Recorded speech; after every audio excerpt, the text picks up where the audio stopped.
narrative medicine. Okay. I wanted to get your opinion, Dr. Stein. Yes. On narrative medicine.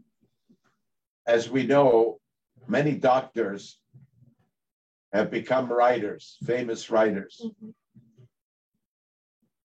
And many stories have to do with doctors.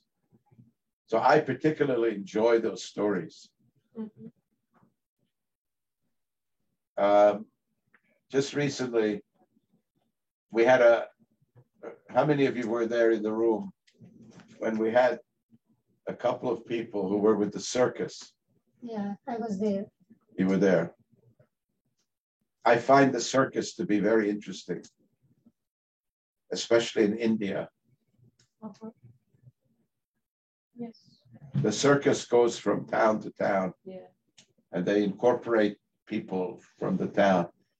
And many people who are very poor, or maybe they're orphans, maybe they're running away, they get into the circus, and the circus becomes the family. Yes. So the circus is extremely important, right? The concept in India, but elsewhere as well. Dr. Stein, Yes, you just had a patient, two patients from the circus. Mm-hmm. And it's interesting, but the fellow from the circus who came to see us, he also wrote a book about his life. Oh. So this is called narrative medicine. And in the Green Journal, there was a nice article about narrative medicine. Yep. Narrative medicine is really about stories. And as doctors, what we do, the way I look at it, is that every person has a story. Mm-hmm. And I find it fascinating, Yeah. the way they present the story. And as doctors, it's up to us to extract it. Mm-hmm.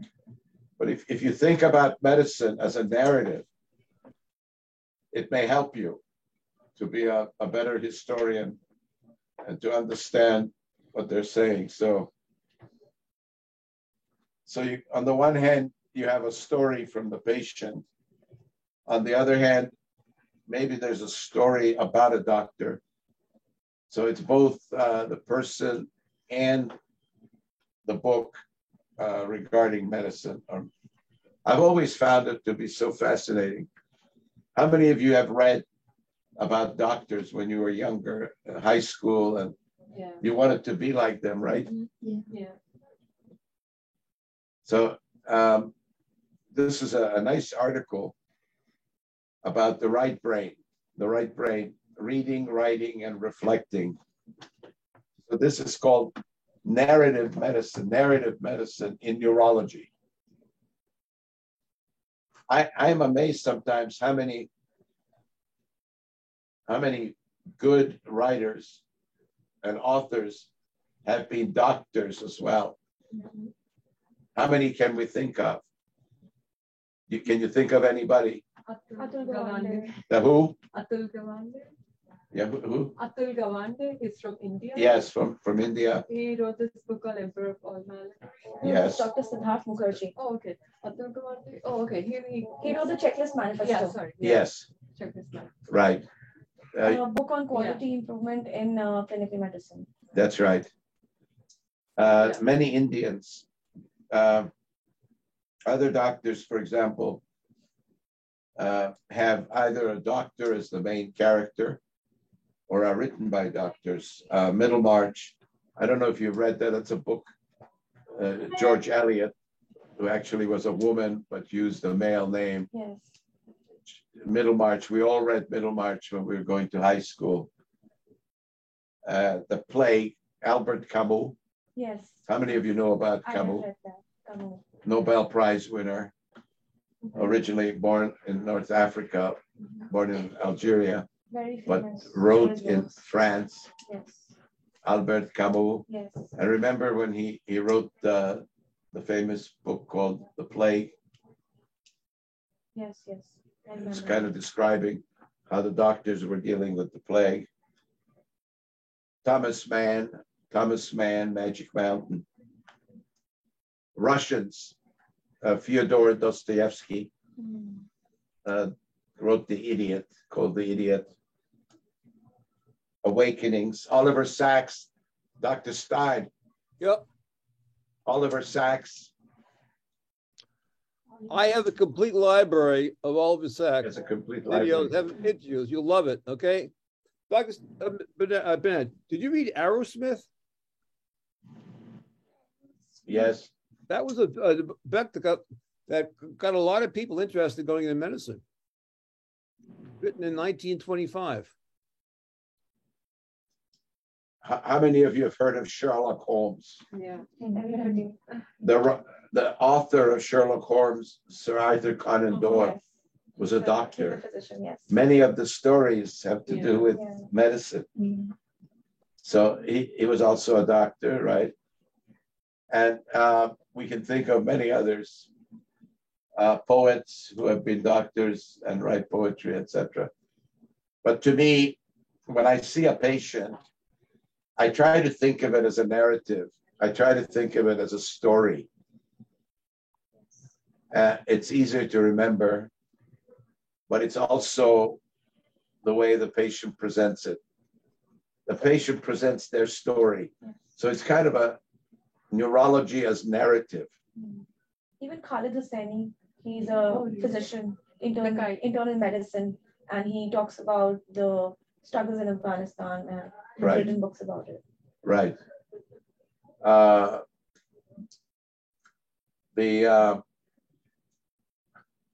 Some writers have a trick where they always place a doctor into the story. I particularly like those stories. It's very interesting. The Son of the Circus, for example, is it's about an Indian doctor who is pediatric orthopedics, lives 6 months in Toronto and 6 months in India, travels around, takes care of very poor Indian children with orthopedic problems. But anyways, I thought I'd mention that think of the story when you're taking the history, think of it as a narrative. Easier to remember. And always, Dr. Stein always says that you should read books and read other things besides just medicine. I think, I they should read Hewlings Jackson, basically, in Gower. The temporal lobe epilepsy. This was written by one of our students. And I wanted to mention to you the Bayer Fedio. Dr. Stein. Yep. Dr. Fedio is very sick. I'm sorry to hear that. Yeah. Something in temporal lobe epilepsy that we talk about was something written about in the 1970s, 1978. Paul Fedio and Dr. Bayer wrote an article about temporal lobe personality. And we talk about that. The temporal lobe personality. Sometimes they have humorlessness, altered sexuality, hypergraphia. Patients with temporal lobe lesions, they'll wait in the waiting room. In the old days, they used to write, scribble. Now nobody does that because they have cell phones. So they send emails, huge amounts. Viscous personality, anger, personal destiny, aggression. And they found these. The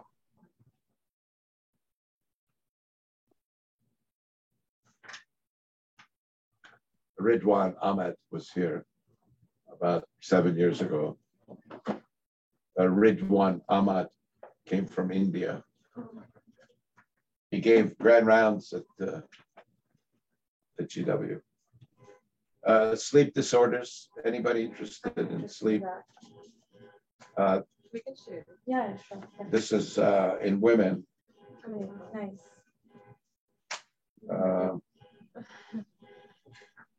Let me check to see if I have a copy of this. This was one of our Mahadesa Tassini was here as a student. I'll check. Circadian rhythm. This is another form. We have over 70 sleep problems. That's right. Erectile dysfunction, I guess. This is something that we deal with.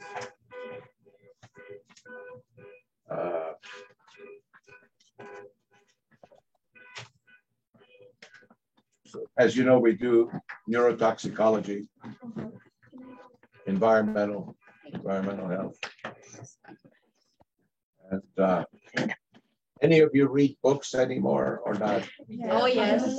Really? Yeah. Yes. Well, that's all medicine there, general medicine over there. This one is toxicology. Over here is pediatric neurology, and that's general neurology. In the olden days, the students would be looking at books and reading, and I notice nowadays very few books are ever looked at. It just accumulates dust. I used to have brand new every year, new editions. You don't do that anymore, right? No, we do that. I personally do prefer books. over Really? texts, yes. How many of you read books? I read books, I but mean, they are in fiction. fiction. None of them. Just fiction, yeah. Because everything is on Paper, on Google, right? Oh, yeah. On Google, yeah. I use Kindle. Right, Google. You have a Kindle? Oh, that's so cool.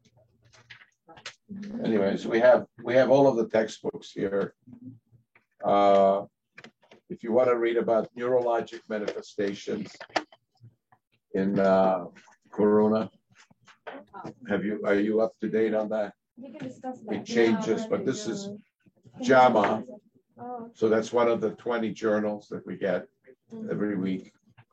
And it always has some neurological.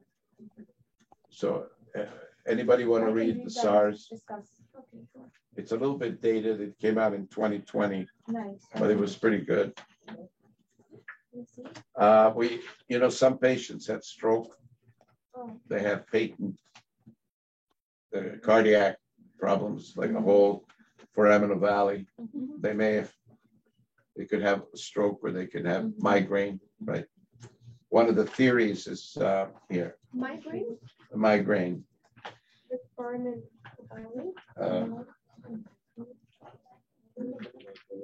Pathogenesis, this one.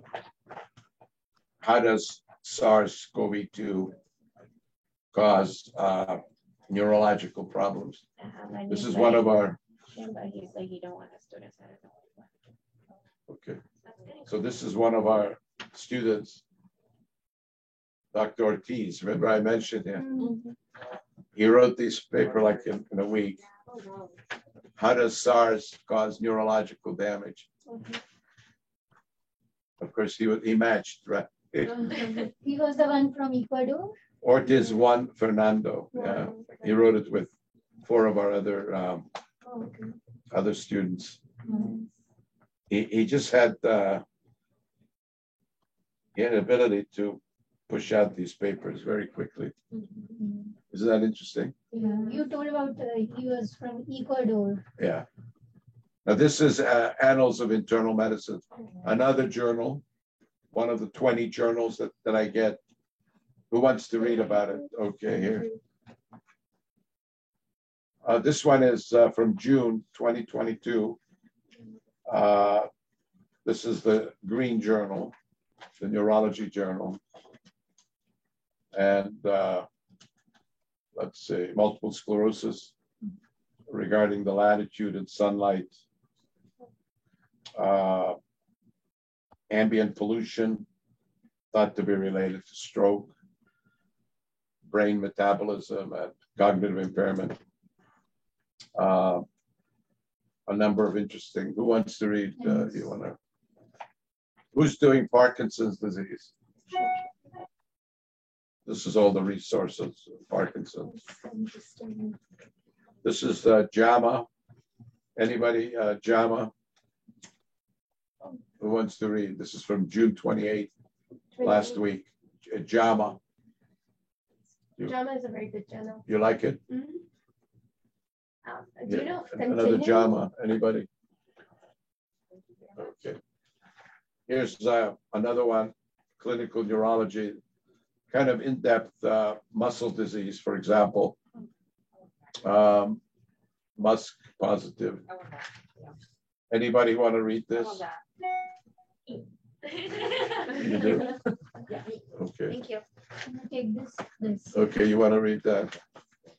Doctor, do you have subscriptions? Okay, anybody on the News Academy who didn't get one? You probably should look at it to see what's going on nationally, internationally. Anybody? I can take that. American Academy.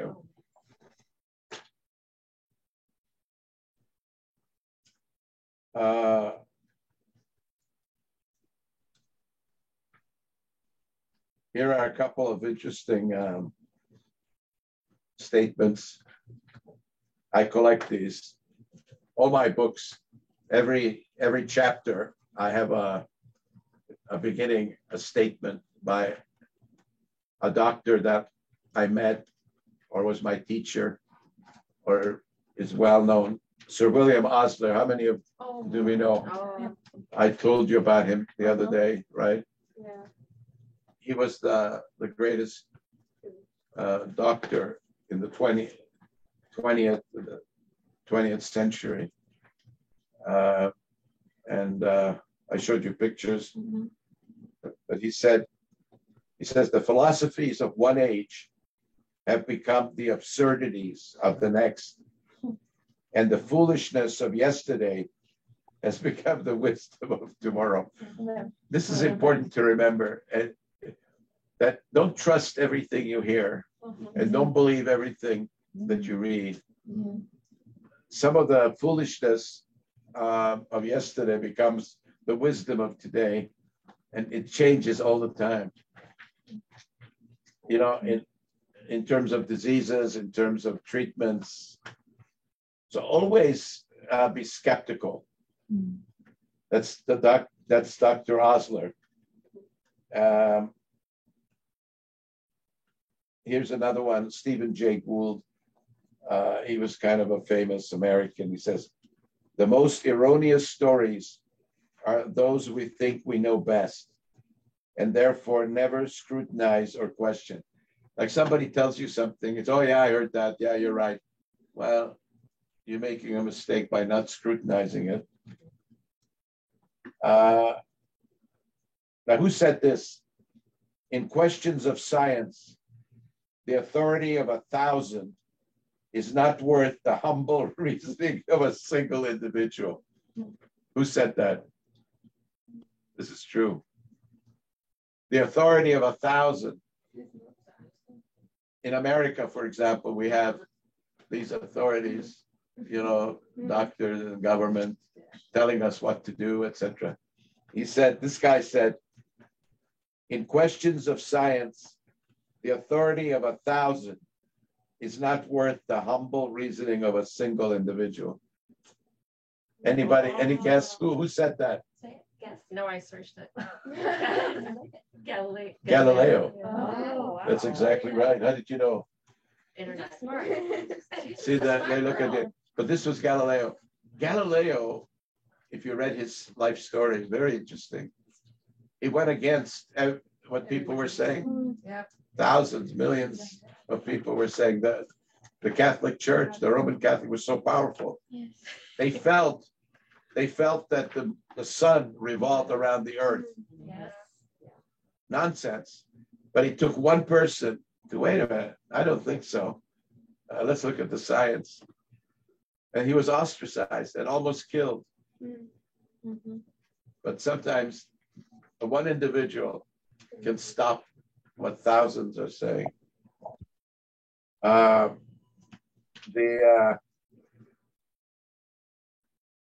This is something about Christopher Columbus. Remember Christopher Columbus?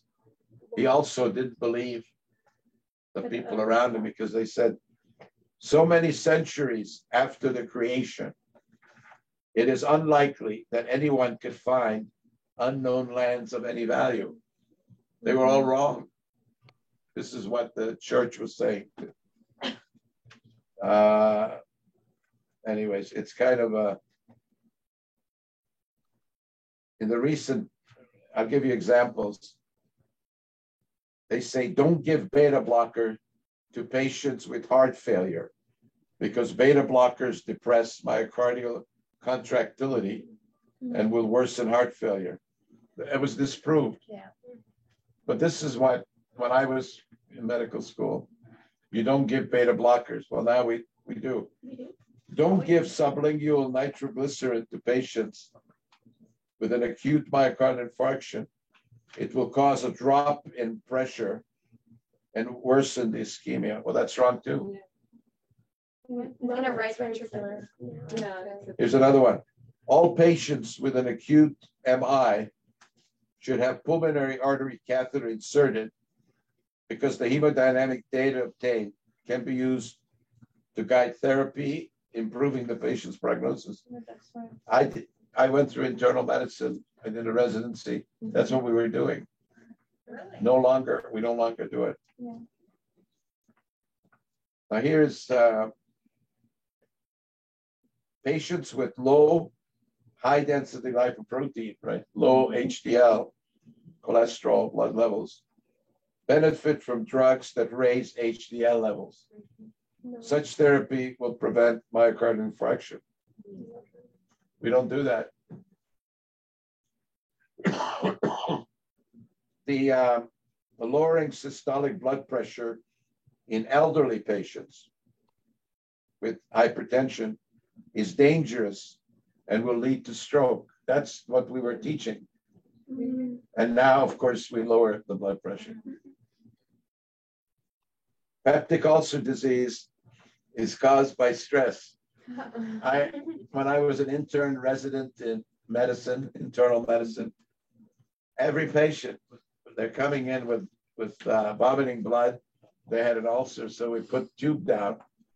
And I remember spending hours on ice water, putting ice water in that. We now know that ulcer disease caused by a bacteria. But if you don't stop and think of what you're doing, you'll never really move ahead. So even if 1,000 people say one thing, but you have an idea, you should follow your idea. How do you like that? Wow. Yeah, you have to come to urology to learn that. But so many teachings and so many ideas we're no longer doing. So always think of what you're doing. Always question everything. In the 1960s and 70s, the young people, when my group and so forth, we questioned everybody who was anything over 30 years old. We said, we don't believe them. You had to question everything. So it was the 1960s, 70s, where everything was questioned. Dr. Stein, what do you think?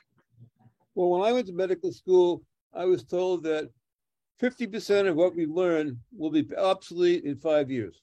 Okay? That's what I was told. And it's true. That's right. Okay, let me give you a psychiatric example, okay?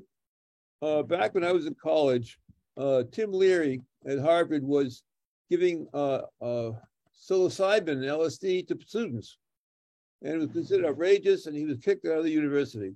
Now, up at Hopkins, we're using psilocybin to treat depression. So first you got arrested, 40 years later, you're using it. It's kind of amazing. So as Dr. Burnett says, don't trust anything they say as absolute. Always challenge. It's very hard.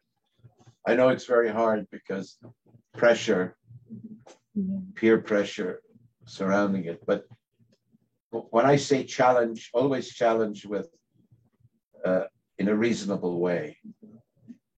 You know, if you attack your doctors, if you attack your professor, sometimes they won't take it positively.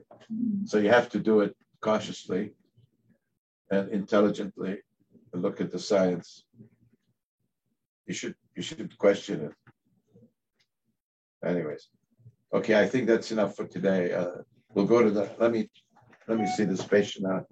I'll call you in. This is a 31-year-old with PANDA. Look at that. Interesting. PANDA. Look it up. It's a very interesting neurological. Let me just see. Andrew Keller here.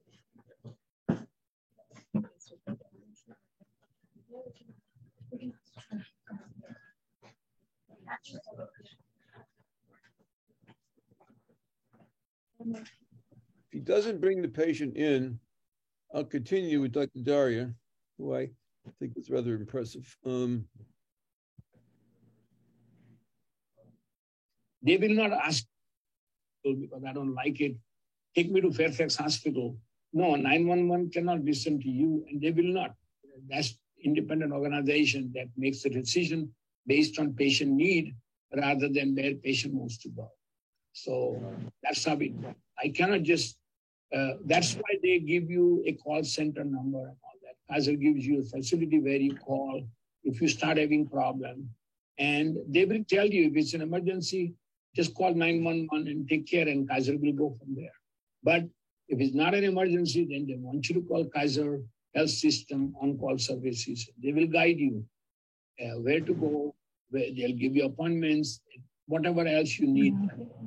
They'll take care of you because we have doctors and then they guide you where to go. So at the same time, there are quite a few people who, like as you mentioned, you pursued your MD in Bombay and you went to US for your specialization. So do you think that people who apply for match in the US who have completed their MDs, do you think that affects the chances of a person who's not directly going for residency, who's not done MD, who's most people who directly go there to start their MD in the US? Do you think the chances of them getting matched are lower just if that with people who pursued MD and then are going there? Okay, so if I understand your question is qualifications of India necessary and whether it helps you to get into matching program? Because of that, no. When I applied for my residency program, they didn't really care whether I had MD or not MD. If I was MBBS, I would be same. So I was competing with all other people who came from medical school with MBBS only. Only thing it matters is that when you go for an interview and when you meet a professor that interviews you, they know because they have a choice, right? See, they matching basically means they are choosing you and you are choosing them, right? That's the matching program. So when they choose you, they are not only going to look and see whether you had your medical degree, where from and all that, but also they want to know how much you know. But if they find out that you're already trained and whatnot, then some program may want to have somebody like you, then you get a little preference. But does it really make a huge difference? Not really. It didn't make a big difference in my getting into medical or residency program. No, it didn't make any difference. No, so what I meant was that it doesn't affect people's chances who have not done MD in their home country. No, it's not that if you are with a guy like this, you won't be taken. So. No, it doesn't matter. So if you don't do MD in India and come here, no problem. It doesn't matter. No, you just come here and apply. All they need is basic requirement for the residency program, which is that you are a foreign medical graduate, you have done your ECFMG, and you have passed your exams, entry exams, before they give you into residency program. And no, it doesn't matter. Not really. Well, currently, I believe that you have to do some observerships in America and get letters of recommendation. No matter how good you are, you still have to go through the whole process separately from American graduates. American graduates go right away, but foreign graduates have to have this other program, like what we're doing right now. Yes, Yeah. yes, correct. Yeah, there are many programs. You want to qualify to get into any program, you have to do the observership. Because they want you to get acquainted with medical system, medical terminology, medical words, diseases. They are different from different part of the world. When I came from India, I had no idea what is Coxsackie disease because I have never seen one. I never heard one. Okay, it was only in my textbook that I read. But here in this country, you have to know. So, Lyme disease, simple examples I'm giving you. You're not going to. So it's good to get into some kind of observership and go from there. And then you definitely increase your chance, and also you will feel more comfortable when you join the program. And you are more successful then. And the same thing, I just had one question. So, Yeah.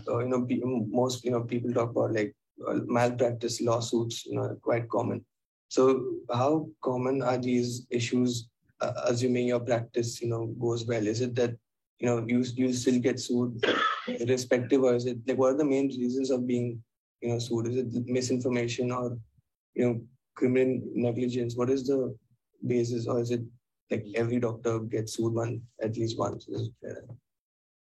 So the malpractice system, it was created originally for the patient's safety and more of a patient safety issues, right?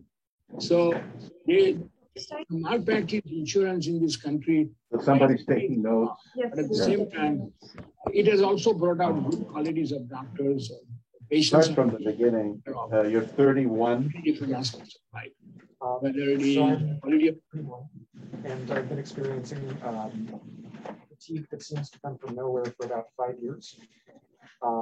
This co-occurred with twitches and tremors and insomnia that kind of seemed to come on around 2018, 2017, as well as symptoms of depression. I'll also note that around the same time, I started having trouble finding words on occasion.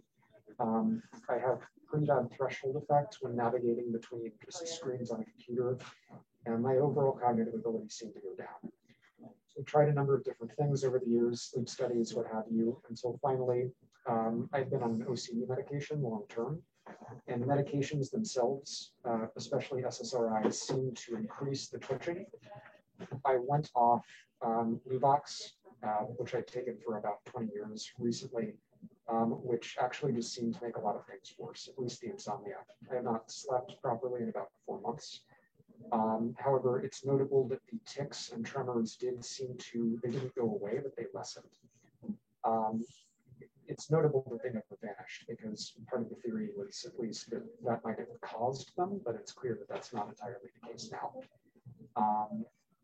It's also notable that I've had a lot of very bizarre reactions to psychiatric medication. When we took me off Luvox, we tried putting me on a number of different meds to substitute. I took Prozac, 20 milligrams, after waiting a month to clean out my system. I took that for about a week and a half, and then I went to the hospital with symptoms of serotonin syndrome, which baffled everybody.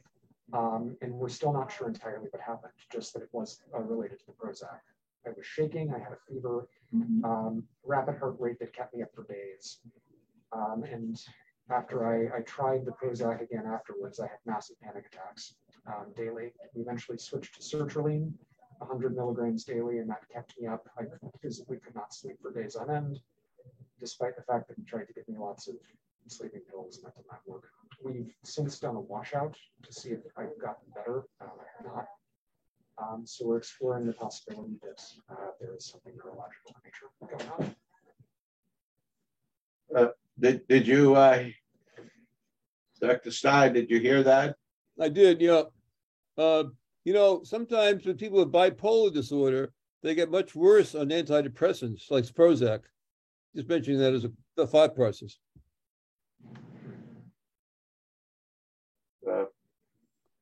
He comes from Ohio, where he did his schooling, graduate education. How long have you been here? For a little over a year. 11 years? A little over a year. 1 year. Yep. And you work in the government? I work for a local nonprofit. Nonprofit. Yep. And when did you have PANDA? When was the PANDA diagnosed?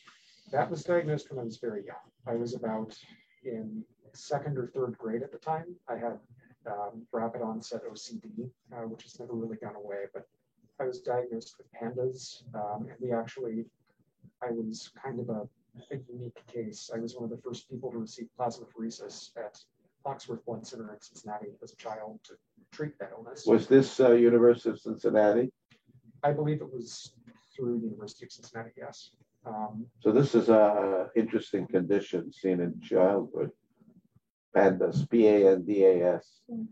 Which features of PANDAS did you have? It's been so long, it's hard for me to remember, but I mean, general OCD symptoms, extraordinarily odd concerns, that if I did not put light switches in a certain manner, that if I didn't treating in a certain way, that, bad things were going to happen, rituals that needed to be completed in order to prevent paranoid fears from being realized, things of that sort. Any questions? Any questions over there?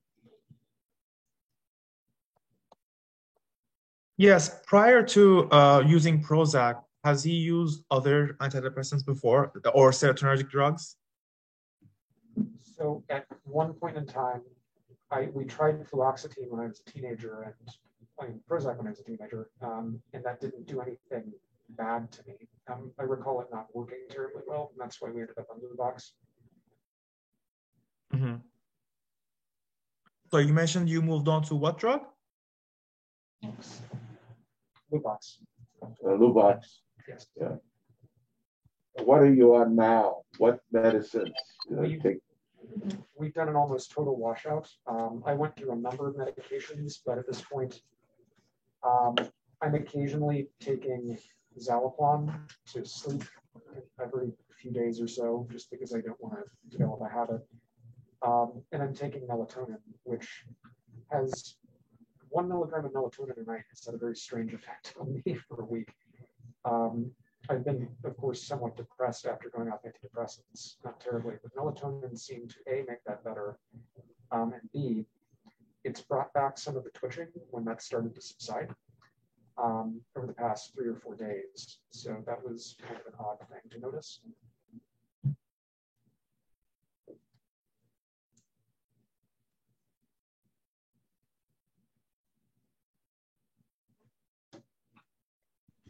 The list of the medicines are on the back. Yes.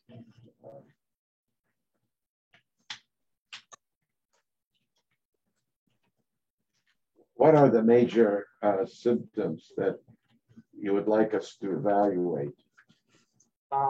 Definitely the tics and tremors are one that I would like to figure out where that's coming from. I would like to figure out if my sleep problems have a neurological underlying cause. Right. Especially since that's by far what's making me the most miserable at the moment. I would like to better understand if, I'm not even sure if this is something a neurologist can evaluate, but if I have some sort of strange issue with a neurotransmitter imbalance that would have caused the severe reactions that I saw on psychiatric medications. And I'd like to better understand if some of the visual issues, the visual snow, when I work out upper body workouts, I tend to lose vision afterwards temporarily for up to an hour. And I've also noticed that over the past few years, I've had vision loss in my right eye, which has been strange. So evaluating the visual symptoms as well, I think, would be a priority. And the symptoms of cognitive decline, like word finding that happens every other day, threshold effects, those things. Did you ask about the family history? Mother, father, sisters, brothers? Why don't we see anybody else with this kind of? Is there anyone else in your family with similar symptoms, similar history? Not so far as I know. I know that For a while, I was wondering if I had sleep apnea for the insomnia because my dad snores crazily and we've always suspected that he's had sleep apnea. My aunt has pretty severe insomnia. There's likely a history of untreated mental illness in my family on various sides, but I can't pinpoint where that is. It's obviously not been diagnosed. There's a history of heart problems, though I've seen a cardiologist, and that's probably not related. Can you elaborate on heart problems? Is it, are they heart attacks? Both my grandfathers had blockages, I think. They one of them had open heart surgery in his late 50s. Another had, I think, also open heart surgery at one point in time. So that is a known issue. Did anybody have any murmur in the family? Was anybody diagnosed with murmur? I'm not sure, to be honest. Okay. So you mentioned you had blurry vision while you were working out. Anytime have you felt issues like when you're taking a bath, this electric sensation going through down your spine, or some weird sensations while you're taking a hot shower? No. Hot showers seem to relax me pretty effectively. Have you ever had any issues with your balance, where you've lost balance and severe disbalance you faced leading to a fall? Not particularly. Though when I was taking, I've taken a number of medications. When I took sertraline and Seroquel together briefly about a month ago, I actually did develop issues walking for a brief period of time. Okay. Walking and typing and coordination became difficult, though when we ceased the sertraline and adjusted the Seroquel, that seemed to get better. Okay. At the same time, you had serotonin syndrome? That was after that. And again, we're not sure if it was serotonin syndrome. It just seemed to very oddly match the symptoms. So did you have a tremor or involuntary movements when you had that episode? I was shaking very heavily. Okay. Interestingly enough, I would not define it as my normal tremor. My normal tremor seems to be in the head. I tend to twitch my head back and forth. In the legs, I tend to tense involuntarily. And I have muscle spasms, particularly in my left arm, in this muscle up here. When I was having the issue with the Prozac, it was more just shaking and shivering that I couldn't control. Okay. So the tremors that you had during taking sertraline, like how would you describe them? Were they in the hands? Were they more of like you could move your hands properly, or is someone holding you tightly? In the hands. In the hands. I very barely have a tremor right now, but basically I would hold my hands up and it would just be shaking. Okay.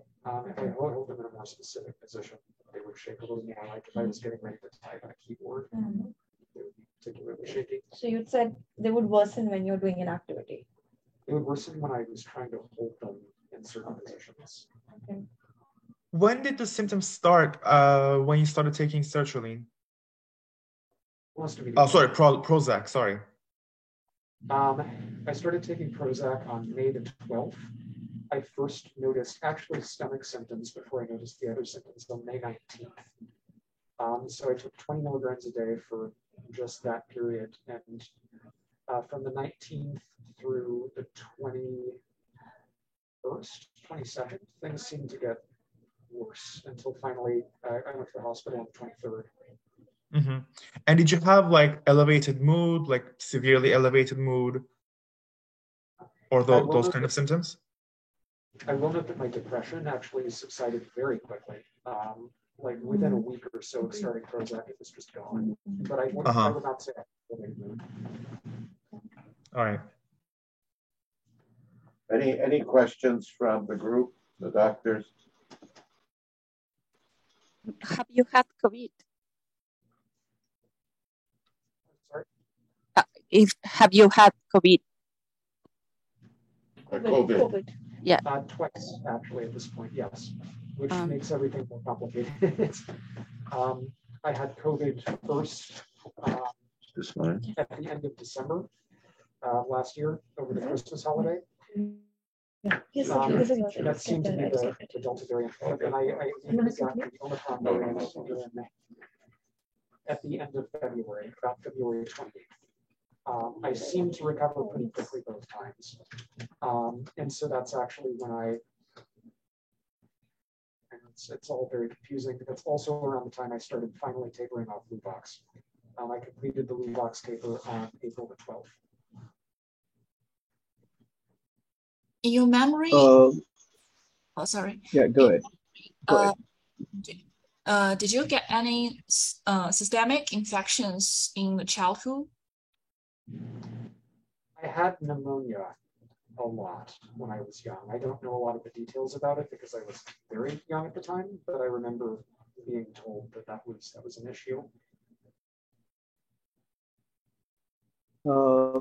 Have you been feeling less of energy lately?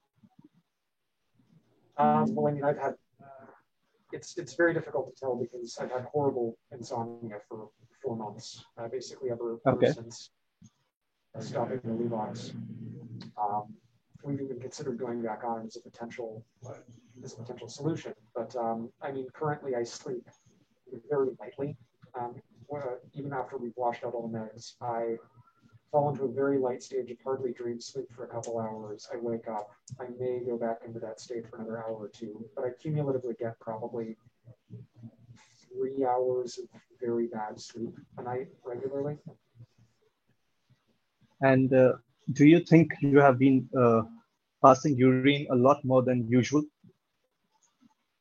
Do I think I've been what? Urine. No, Have you been urinating more frequently now? Okay. Okay. Thank you. How many hours you sleep each day? Again, I would say maybe 3. Around 3, okay. And usually when you go to bed? So I've typically been going to bed around 11:30. I've actually in the past week been trying to move that up. So I'm trying to reset my bedtime to 10:30 at the moment. A lot during sleep, or you?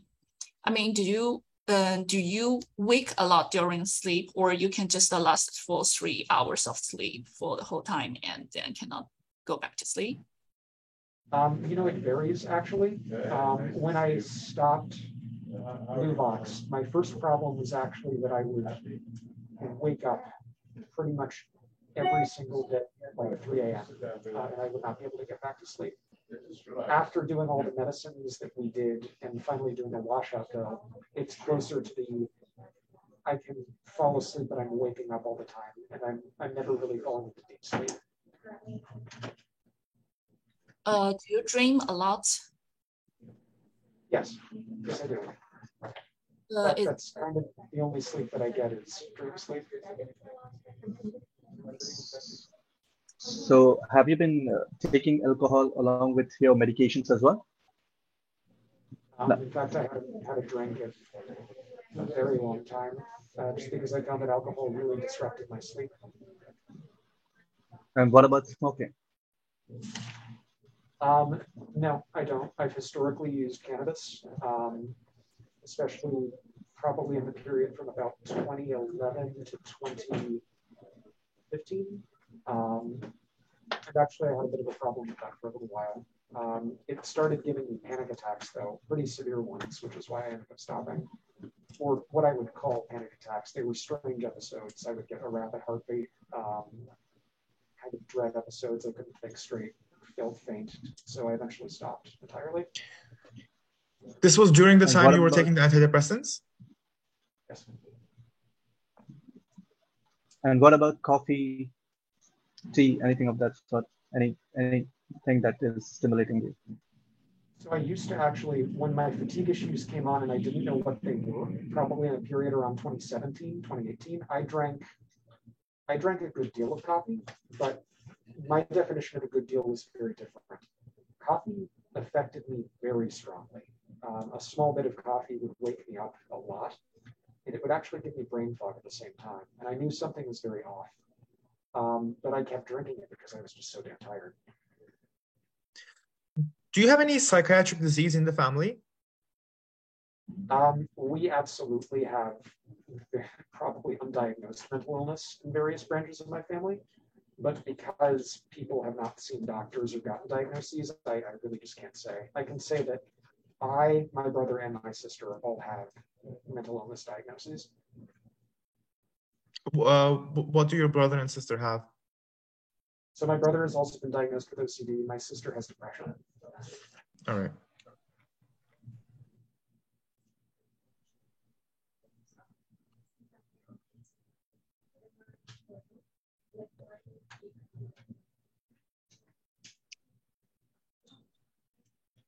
Is there any kind of traumatic event you were exposed to during your childhood? Not specifically. Or again, if there was a disease when I was younger, it's not something that I would personally remember. But I wouldn't say specific traumatic episodes, no. And do you have any symptoms of OCD right now as well, or only? That's actually the most bizarre thing, is that OCD symptoms have kind of lessened over the years. And going off Luvox, I fully expected them to come back in full force, and they haven't. Depression has. I discovered that I'm more depressed than I thought after going off of that. But OCD symptoms have been completely negligible. They exist, but they do not interfere with my daily life. When you previously had those symptoms, can you describe what kind of OCD you had? A lot of various different types of symptoms. There was an obsession with ethics, morality, and rules in particular, and making sure everything was being followed to a T. I had some orderliness, but not in the sense of organization, in the sense of certain tasks just had to be performed in certain ways. Light switches had to be flipped certain ways. Books had to be finished various manners. I had this paranoid, constant feeling that the people around me could give me negative energy, and if they touched me, I had to touch them and give it back. Things of that variety. So at what age did you think the symptoms of OCD were better, like you got better from that? Like at what age did they start and when did they get better?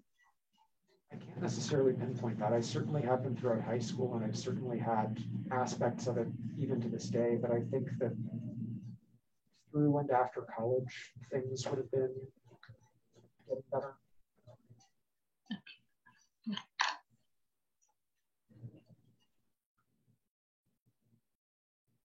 Did you ever hear or say something that the other people cannot see or hear?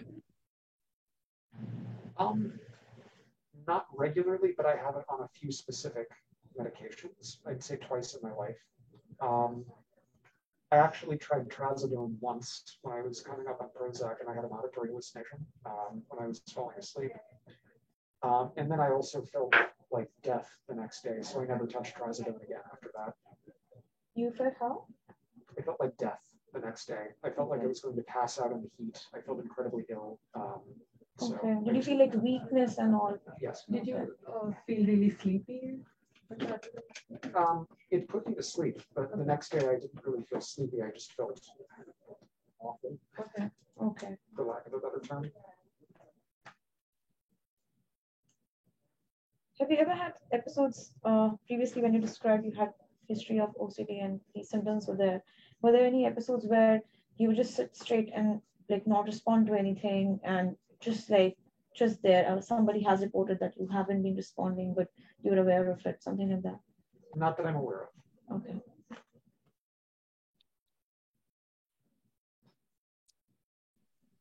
Did you ever lose your consciousness?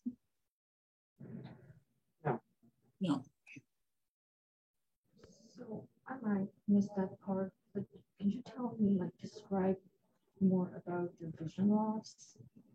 So that's been happening over the past 2-3 years, maybe 4. My right eye has gotten progressively worse than my left.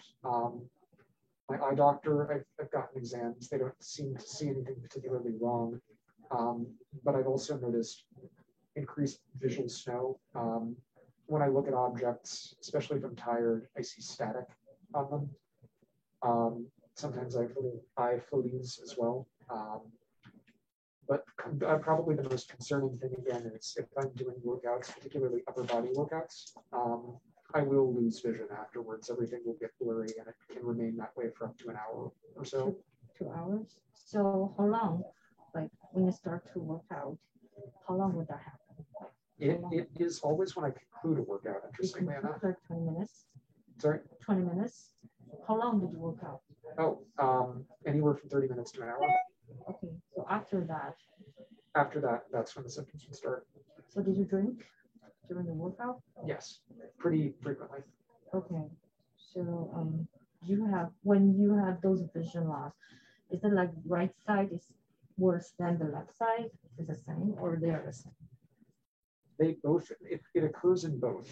And it's hard to say if one's worse than the other. Mhm. What's odd is that it's not as though the entire field of my vision is blurry. It's almost as though there's a blurry ring or a blurry shape in my eye. It's a blurry shape in your eye. So so it's like when you look at something, it's blurry around the something. Or no, it's more like imagine if someone glued a translucent circle to your eye that had a hole in the middle, and the circle itself was blurry. So you saw that regardless of where you looked. Oh, okay. So do you have any dizziness, vomiting, those type of things going on with the vision loss? I typically have a small headache. Which side? I would say up here. Up here. It's hard to say much more because the headache itself was never that severe, but it was constant. It would always happen with the vision loss. So you don't have headache other than this? I do get headaches occasionally. How bad was that headache? How do you describe it? Like what type of quality? Like is it like a low grade aching, I would say, in the area. So it's not sharp or not sharp. Like the typical question is 0 to 10. How do you rate it? 3 or 4. Again, oddly, originally I asked my optometrist what she thought it was, and she initially said ocular migraine. I asked her again recently and described the length of them. She took that back and said, well, that wouldn't be an ocular migraine if they were lasting up to an hour. And she expected the migraine part to be stronger, but that was never the core issue. It was always the vision loss.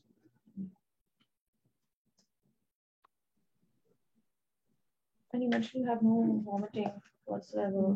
Do you like ever like wake up in the morning, you have vomiting or any headache in the morning? I occasionally have gotten morning headaches, but I've never had vomiting. And I wouldn't say there's any pattern to what I experience. Any recent changes in weight? When I was taking the Prozac, I lost about 7 pounds. That has since subsided and I started to regain weight. Right now, currently, you don't have any symptoms of depression. Oh, I do. I do. Again, oddly enough, the melatonin has made them somewhat better. Okay. But how's your appetite like? Fine. Normal. Do you have any episodes where you felt really good and you couldn't sleep for days and really energetic and thoughts racing through your head? I've never had a manic episode where I couldn't last for days, or where I couldn't sleep for days.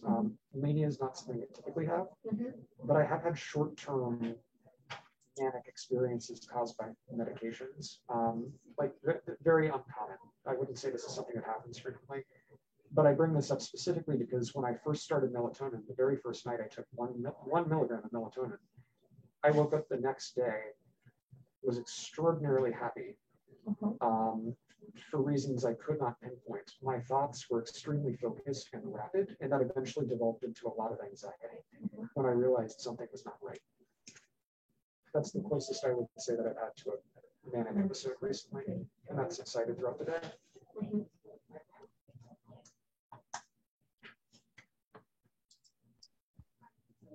have you ever experienced any kind of jerky movement in your limbs just before you're about to fall asleep? Yes, actually, frequently. That specifically started happening after I went off my medications. But I would actually, it was on amitriptyline. That was the last medication I took, and it is on the list provided to the doctor. But especially in the 2 or 3 weeks afterwards, as soon as I would start to fall asleep, I would get massive, like a jolt through my body. That has kind of subsided, but it happens occasionally still, to a much lesser degree. So do you experience that every time you wanted to sleep, or you can't tell it when experienced the most severe version of it for a few days, 3 or 4. But then again, at this point, it happens, 2 times a week, maybe, and it's much less severe. It's more like my normal twitching as opposed to just jolts through the body. Okay. Have you ever did any sleep studies or put a video camera during your sleep and just see the video after?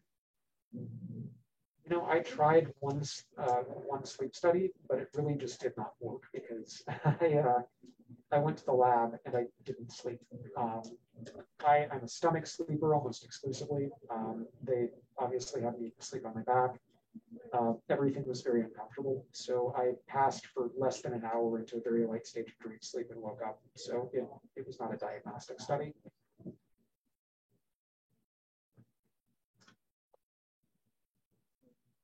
Have you ever considered or attempted suicide? When I initially went off Luvox, I had mild ideations, but that's as close as I've ever gotten to that. I've never been truly suicidal. Okay. Any history of seizures you have had before? Any seizure in the family? Nope.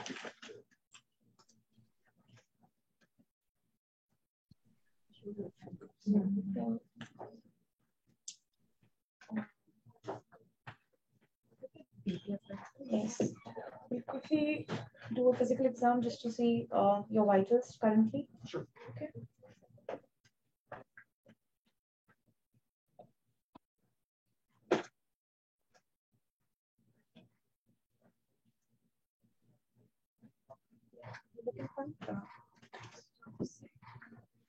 Just going to see your eyes, okay?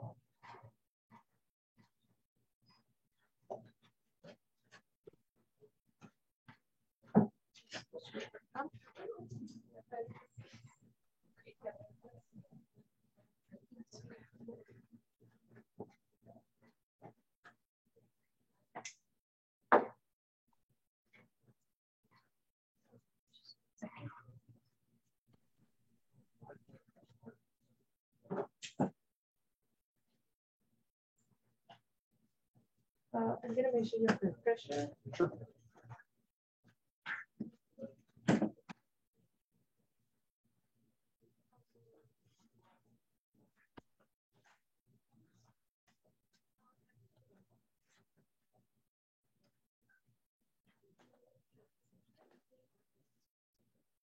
When was a recent episode of cold? The most recent one started on February 28th, I want to say. February. And since after that, how would you describe the symptoms of insomnia, and did it get worse after that? That's the question, because about the same time I was tapering off Luvox. So the symptoms of insomnia absolutely got worse after that, but it's not clear whether or not it's COVID, Luvox, or both that has done it to me. And during your previous episode in December, as I mentioned, during that time, did you experience any worsening of your existing symptoms? Not that I could tell. Okay.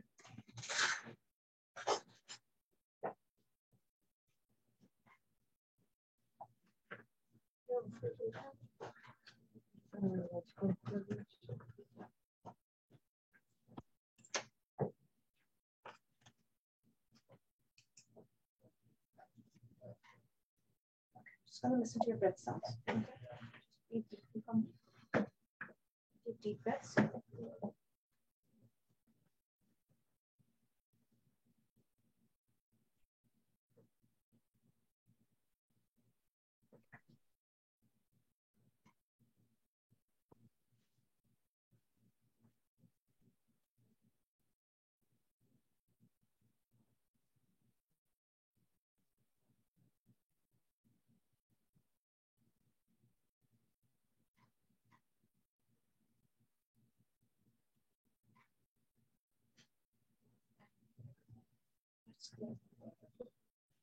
Can you please stretch your arms with them?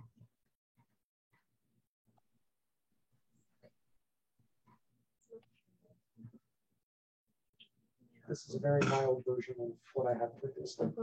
Is it usually bilateral on both sides or just on one hand? I would say so. Okay.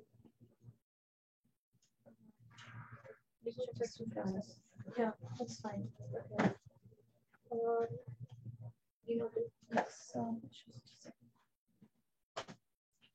Okay. Can you check your reflexes like for that? Can you initial? Sure. Remove my shoes, you said? Yeah. Socks too, if that's not okay.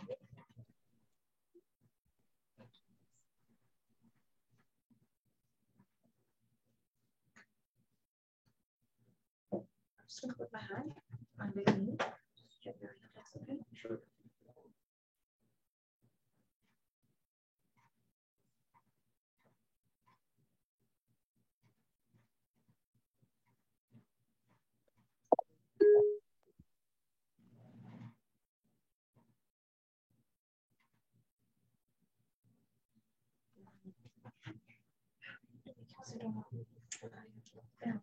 Could you turn your foot along, please?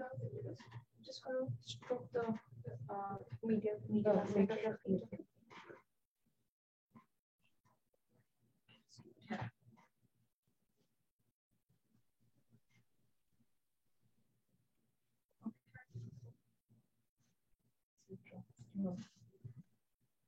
Just relax your feet.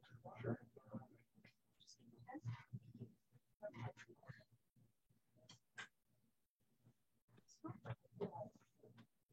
Just relax.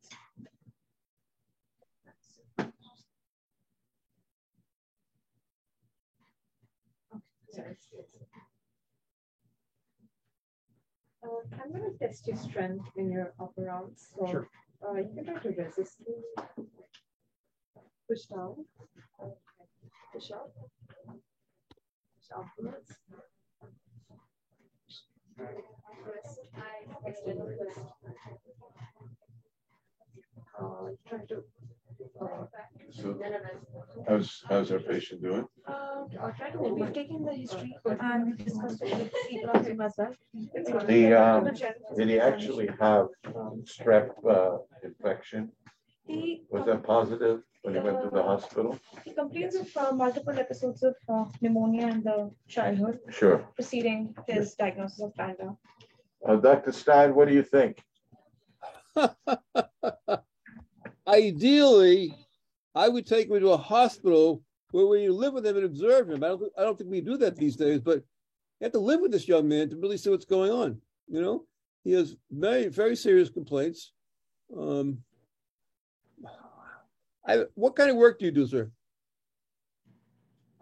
Project management work. I'm working remotely, which is why I've been able to keep my job at the moment. How does this interfere with your work? I am so exhausted all the time that I basically had to take extraordinary flex time over the past 4 months. Thank you. I have not been able to work very effectively.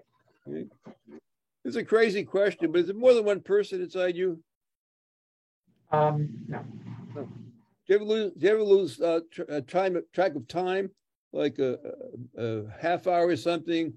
You did something, you don't remember it or don't know about it? No. Okay, thanks. All right, so he has a sleep problem as well. We could certainly do a few diagnostic studies. Dr. Dad, the last time he had a sleep study, he didn't sleep. He only was able to, he was all night not sleeping. And he's a stomach sleeper, maybe hard with the leads. Do we rule out MS once? Because he does complain of visual symptoms, which have been on and off. And depression is as well as there. Right. How is his urination? Does he any He's trouble with urine? No. Does he wet himself? No. Okay. And you live by yourself currently? Yes. Okay. So we can do a kind of an evaluation. Should we get the old records from Cincinnati? Yes. Why don't you call up University of Okay. Cincinnati and maybe get, Mhm. is that okay with you? Yes. Sure. To get the records? It's been so long, I don't even know where they keep them. You might want to write this down. Hawksworth Flood Center. Oxford? Yes, HOXWORTH. Okay. Oxford Bid Center? Hawksworth Flood Center. Yes. Bid Center, okay. That's And where I have it. which one of you would like to give a little talk to all of us about Panda? And I can do that. All okay, you'll be the experts. right. Uh-huh. It's very controversial, isn't it? Dr. Stein, I don't know if you. Looking up that untreated pandas can lead to cognitive damage full time, or become an autoimmune condition. Just wondered about that. It's always been considered like an autoimmune encephalitis. Yep. Related to the strep pneumonia infection, strep infection. Did they diagnose that at the time? Yes. Were you treated with any antibiotics? I don't recall. It's been so long. Okay. Are they put on a prophylactic penicillin, sir? Penicillin, yeah. Some people are not sure that whether it exists, but it's a form of explanation for obsessive compulsive disease. I haven't really made up my mind about it totally.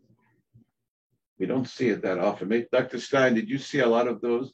Only as little kids, basically. They either have a tic disorder, an OCD disorder, and they go away after 6 months. Rett syndrome is in the differential, and depression, OCD, all in the differential. But it would be worthwhile to discuss this in the group. And he's on a lot of medicines, I saw. Yes. Yeah, he's currently on Could this be a fluoxetine. reaction to the medications, interactions? Fluoxetine can have anxiety-like symptoms, like once he starts fluoxetine. Right. And he reports some symptoms of anxiety. Is it possible that the combination of your medications? Well, at one point we thought that, but again, we've since done a total washout, and it's been a month and a half since I've taken any psychiatric meds. And at least, again, the tremors, the tremors have subsided mostly. The tics have not gone away. And of course, the insomnia. I haven't seen any tics. Have you? They're very mild, but they have happened when I'm here, mostly in my thighs. I will tense my thighs and they'll twitch temporarily. It is much smaller than it used to be now that I'm off the meds, but it is still happening. Have you had obsessive compulsive tendencies? No, that's one thing I noted that was interesting, is that those do not seem to have returned in full force. And you're not suicidal now. You don't have any thoughts or you would hurt yourself or anything. Yeah. Okay, and This is yours now? Yes. we'll continue to kind of assess and evaluate. I'm going to go ahead and we'll get an EEG.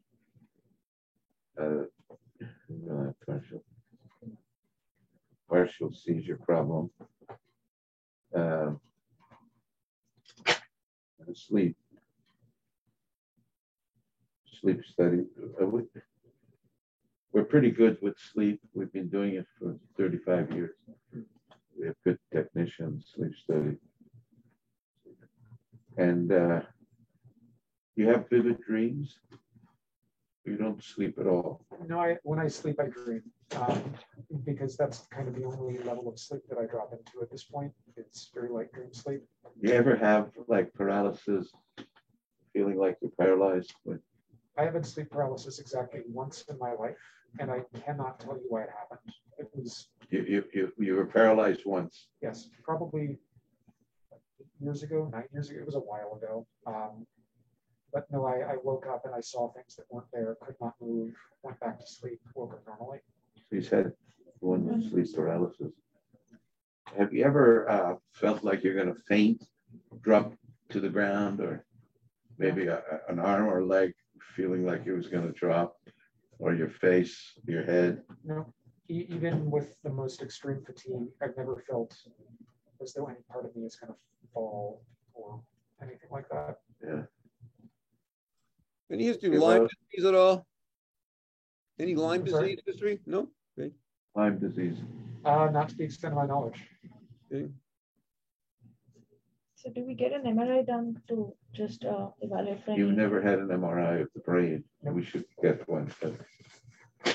Definitely get MRI of the brain. We can do it without gadolinium for now.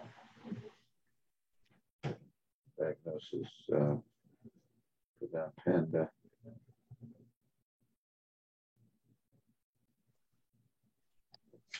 I think that's enough. We'll do the EEG. Apparently this can be a chronic adult immunological disease. It's not rare. It's rare, but it's real. Do you think, Dr. Stein, that all... Dr. Bernard, can we have a... Go ahead. Go ahead. Yeah, Dr. Bernard, can we have even serum cortisol for him, maybe? Because... Cortisol. What? Serum cortisol. Oh, cortisol? Yeah. Yeah, we can. What are you thinking of? So I'm also thinking somewhere Addison's. Okay, Addison's disease. Did you check the blood pressure? Yeah, Yes, blood pressure is normal normal. over 84. 84. It's blood pressure is normal. It's 124 over 84. Okay, let's do cortisol. Cortisol level. I'll check his SARS. I'm going to see if he has natural immunity now, according to COVID-2. Check vitamins, B12, folate, and vitamin D. Anything else? Dr. Bernard, could we check his blood levels of his previous medications? Okay. Which medication? Prozac, specifically. Okay, like to see if it's still around. When did you take the last Prozac? Oh goodness, that would have been June 7th, I want to say. I listed out the different medications, the dates they started and stopped. And certainly fluoxetine. Yes. Yeah. I can get a fluoxetine level. So Luvox was stopped by 11th of April. Fluoxetine was started on May 12th. And the ending date hasn't been specified. Are you still taking fluoxetine? No, that was June 7th or 8th that I went stop that. What made you seek out our services here? The fact, honestly, it's the fact that when I started putting all my symptoms together, I used to think that my sleep issues were just causing a bunch of other issues. And now it started to become clear to me that maybe I have other issues and sleep is just a symptom of them. So. Okay. Yeah, he did his research and he found us to try to make sense of all the symptoms. But we'll work on it. It's a heavy burden. You know, we want to figure out what's going on with him. Are you're not able to work? You need a letter for your job? I'm able to work occasionally. If you want to verify that there's something close to real going on, I certainly would. Sure, we can do a letter for you. Sure. Because your boss may be wondering what's going on. Yeah. Dr. Stein, any other advice?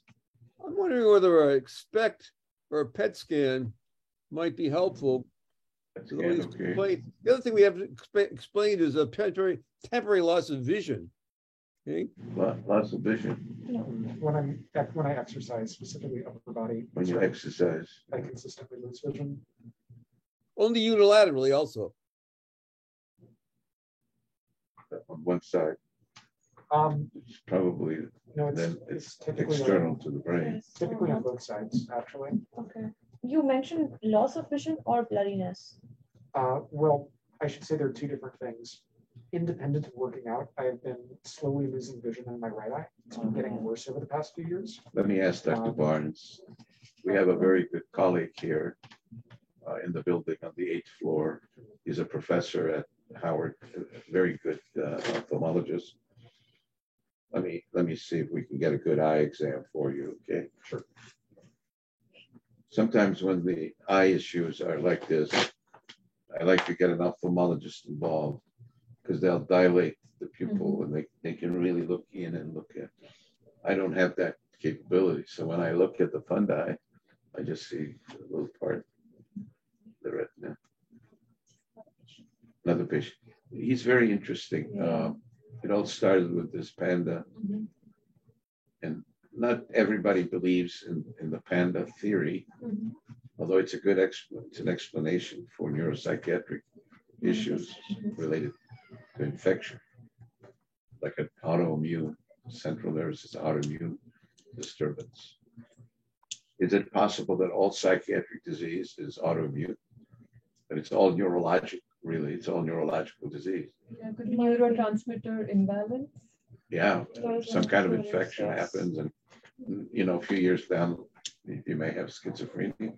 Yeah. Dr. Stein, is it possible that all psychiatric disease is an infection? You're pushing me over the fence. I can't say that. Okay. But it's interesting if that was. But that's so schizophrenia has a genetic component. Very much. Schizophrenia has a genetic component. Yeah. I do believe that all psychiatric disease is fundamentally neurological. And historically, all the great psychiatrists in the past they started out as neurologists. In neurology, we have a subspecialty that deals with cognitive neurology, and it's more akin to the psychiatric diseases. Dr. Adams always felt that we should study psychiatry. There are three components: this neurology, psychiatry, and the medicine, internal medicine. So ideally, you should spend, maybe 3 to 4 years in neurology, 3 to 4 years in psychiatry, 3 to 4 years in internal medicine. Wow. How do you like that? Yeah. I mean, you'd really be excellent if you could do that. Yeah. Before we wrap up, do you mind if I ask a couple questions? Sure. And forgive me because obviously I'm not an expert and I don't understand a lot of this, but yeah. One thing that really struck me was that when trying new medications after a full month of washout from Luvox, I had such severe reactions. For instance, we're still trying to understand if what I experienced on fluoxetine Prozac was serotonin syndrome. And there's no reason that it should have been, since I should have had that washout. But is it possible that I have something wrong with the neurotransmitters or with the, I guess, what do you want to call them, the nodes themselves that things would attach to? Right. Because everything that I take seems to cause me to twitch and tremor, and I have such severe reactions to meds. Possible. These are good questions that he's posing. So the serotonin syndrome is also something that we can think about too. And fluoxetine lowers the seizure threshold, by the way. Yeah. If you give a lot of fluoxetine to dogs, they develop seizures. And human beings have had seizures where they never had seizures before, just being placed on fluoxetine, higher doses of fluoxetine. Fluoxetine itself is inert. It has to be metabolized to norfluoxetine before it becomes active. So it's possible. There was a time in America that when we first started using fluoxetine, that we thought it would cure everything. Everybody was on it. We had these salespeople coming in every day and pushing it. But anyways, thank you for coming. You've raised some very interesting questions for us. Hopefully they yield some interesting results. Yes. Is that Dr. Stein? Any questions? You're going to take him to the sleep lab? Right. couldn't. He really couldn't stay last time. I'm sorry. Say that again. Well, you don't sleep at all, right? You wake up tired. It would make sense to maybe go try to sleep lab again. Yeah, I would love to try the sleep lab again. I guess my only question would be: is there anything that we could do to make me more likely to sleep for more? We'll give you that information.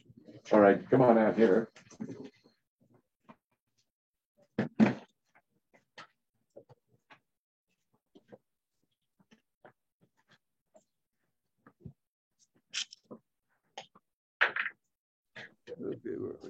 I blew my nose.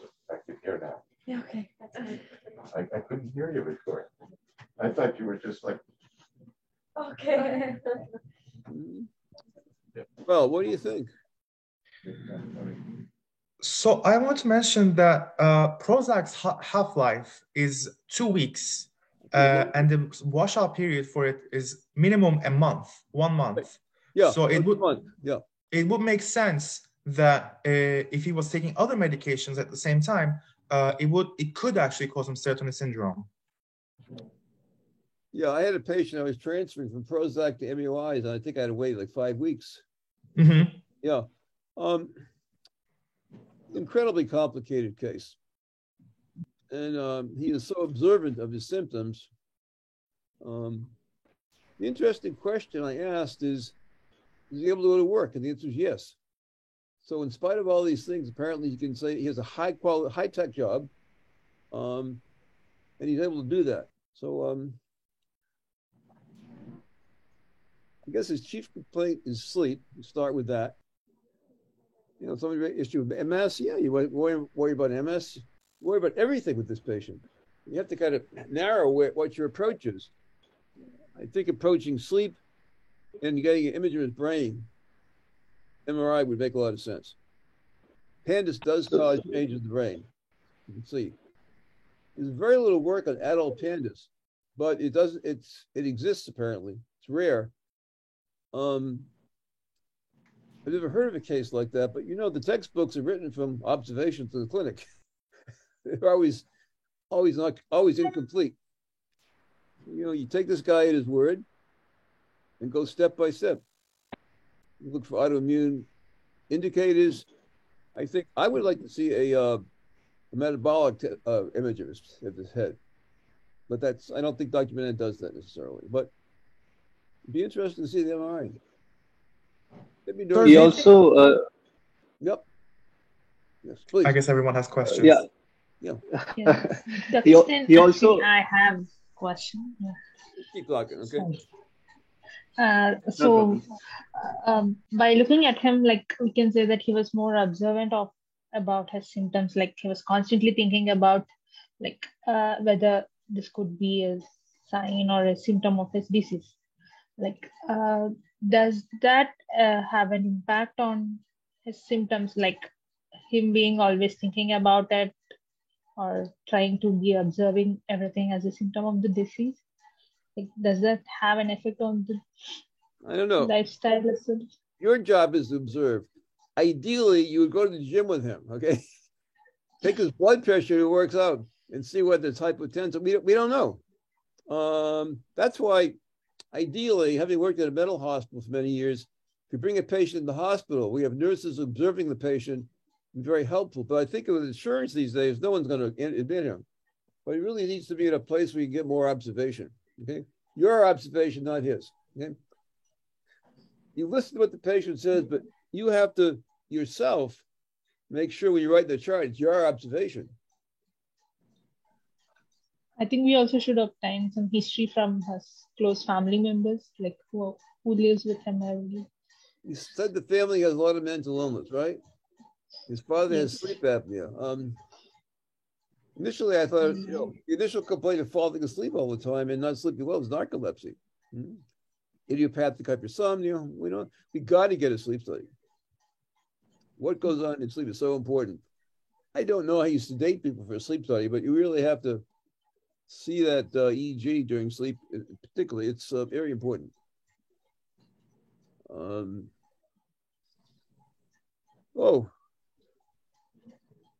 This is a tough case. Do you think that his activating symptoms after the SSRIs could be related to bipolar disorder? I think it's a possibility, and so is cannabis. A very high rate of people taking cannabis with bipolar disorder. But you really have good, yeah, please.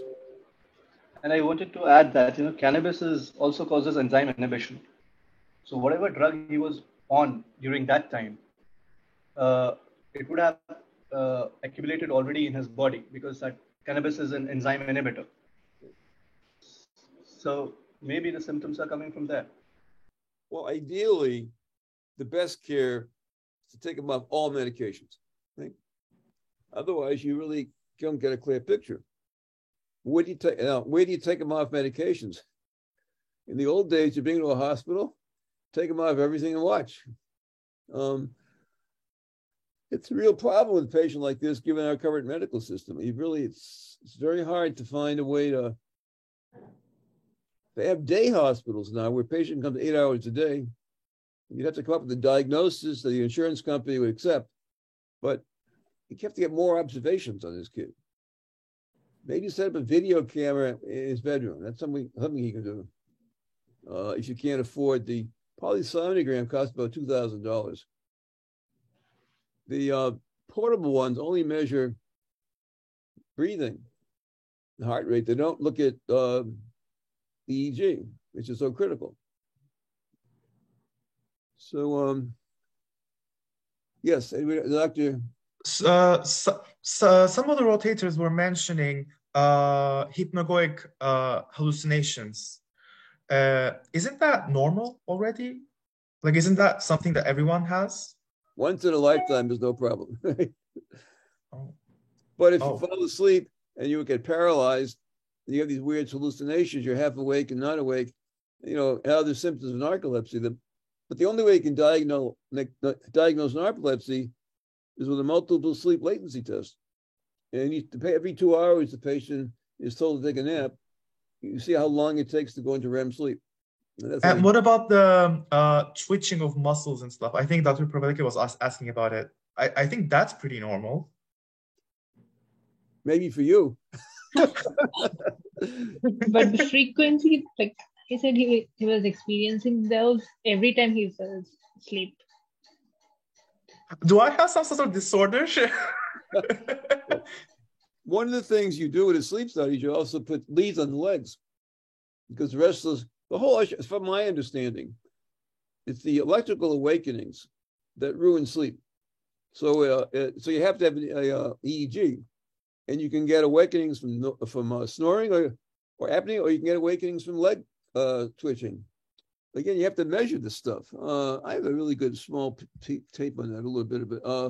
Doctor, yes. Please keep talking. Sorry, Dr. Stein, I have a question. Yeah. Is it correct to have in our differential diagnosis for this patient paraneoplastic syndrome? Perhaps Good question. Limbic encephalitis, or I don't know if it is correct to also consider tertiary syphilis in this patient, perhaps. I think it's a fair question.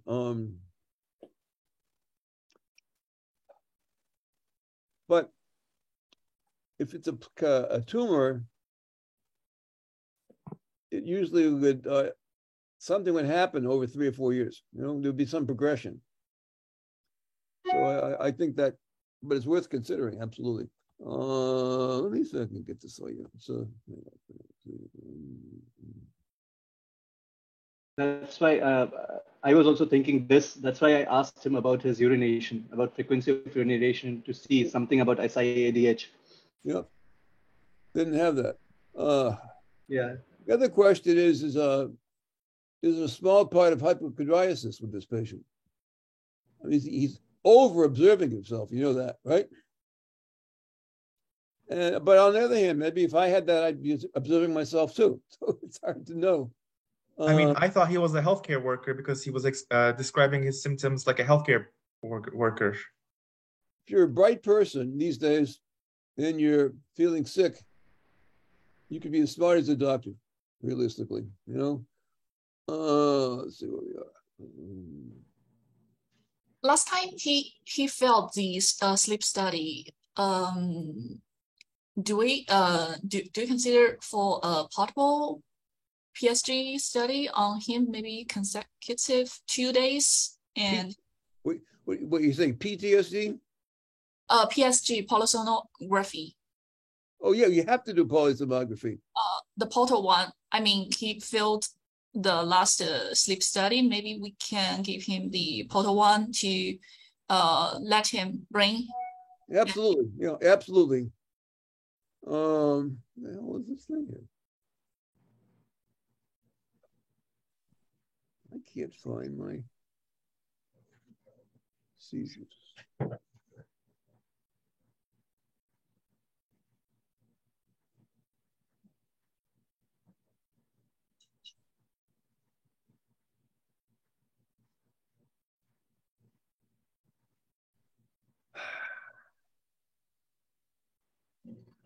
Somebody goes into my library and takes away my videos.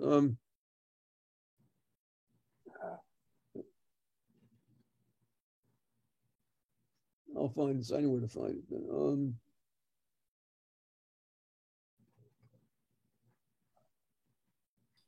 it. Dr. Stein, may I ask you? I'm not sure about this question, but okay. When you're in a residency, you don't ask permission. You just ask it. Okay.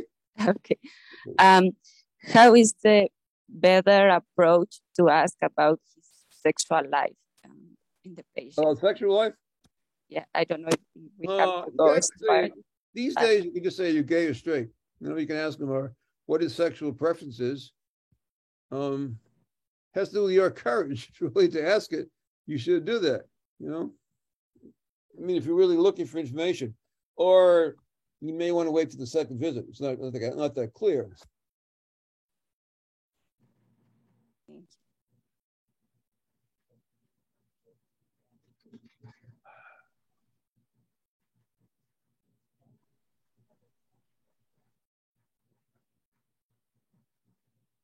Where's this guy? I have a great example of the EEG during sleep. Trying to find where it is.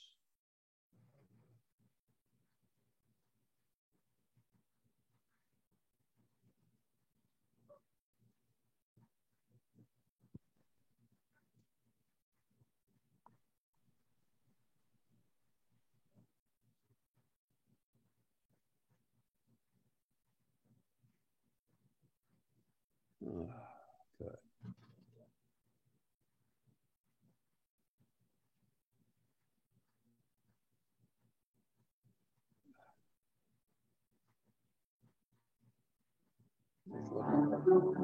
The loss of vision when he works out his upper body, does that remind us of subclavian steal syndrome? Which syndrome? Subclavian steal. Can't you diagnose this by moving his arm back where you feel the pulse? I don't know about that. I mean, I'm not good at that at all. But I know a lot of epilepsy, but I don't know that particular syndrome. I think this is one of the. That's what we're going to discuss. Sorry, Dr. May? I don't know, but we've seen a few patients with that. That's not my area of any expertise. I'm sorry, I don't know. You can look it up and see. I don't know the answer. What the symptoms are. I think it could be a probability he's pretty young and these symptoms fit, but we still need more inspections to measure blood pressure on both arms and ask about whether he felt palpitations, something related to the vascular symptoms. You could actually have a few barbells in the office, and have him. You can exercise by having to sit down and stand up in a chair till he's exhausted, and then see what happens. I mean, you can creatively do that in your office, I believe. Yeah, and I think the autonomic nerve system should be considered into this. Yeah. Well, this really challenges you to see how creative you can be. Right? And the more creative, the more people think you're crazy and the better else you'll do. If the autonomics were messed up though, wouldn't that, like if he was squatting, for example, that would also cause that, not just his upper body, right? Well, I don't know whether it's exhaustion or muscle fatigue. I don't know the answer. I mean, it's nice to not know. You feel comfortable. I don't have to put on anything for you. Just say I don't know. Gosh, where the hell is this? I can't find the damn thing I have. It's a wait a second, is this in here? No, that's not it.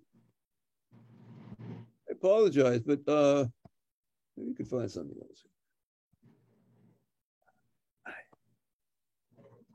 Search.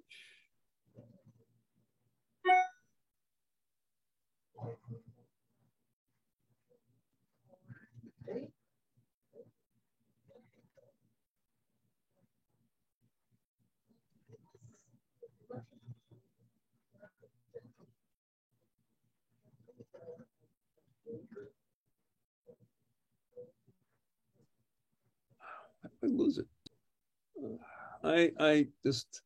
I'm sorry, I don't have, I used to show it last night. It's a, gosh, not the sleep lecture. Oh, I know where it is. No, yeah, I do. It's under a different category. It's in my sleep category. That's it. Okay, here we go. Okay, I'll get there. I know what I'm doing finally. It's under sleep.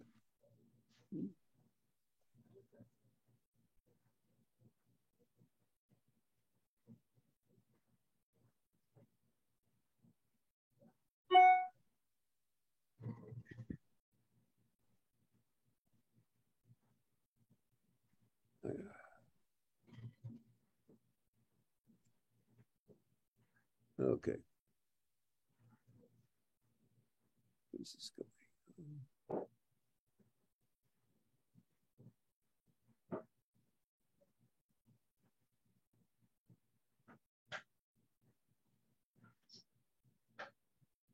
Here we go.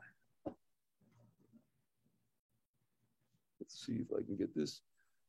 Okay.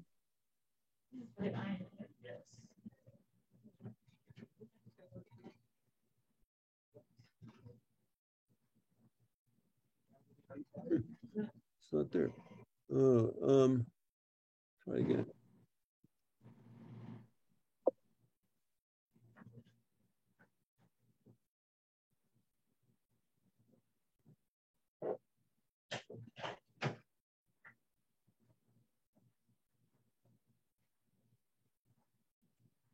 Let's see.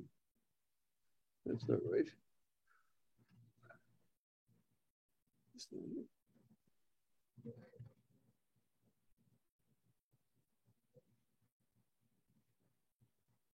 Oh boy. I need an aid to do all this stuff. I just, it's not working well. Let's see, let's try it this way. No, that won't do it. Might work. There's another way I can do it, maybe. Turn the chat, maybe will that work?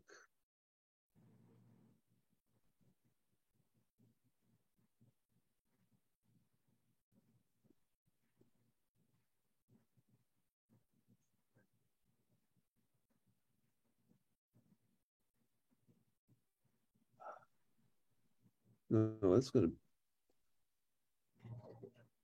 take a lunch break for a few minutes, okay? No worries, Dr. Stain. You sent us a lot of documents. We have time to read it now. Okay.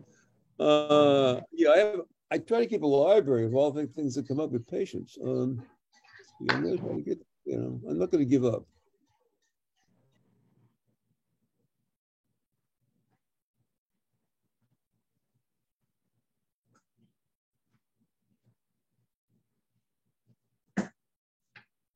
Nope, that doesn't work. You heard the lecture, at least. But there's part of this lecture I really wanted to get for you. And it's, now why does it go on to, and now I go to share, and I want to see why it doesn't share.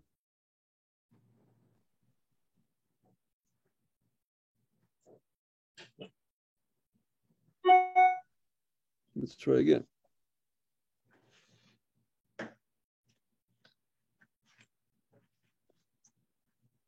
Oh. Care, yeah, or the providing. Hang on.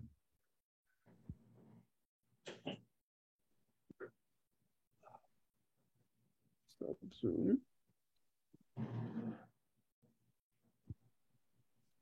Cancel. I don't know. I load the thing on the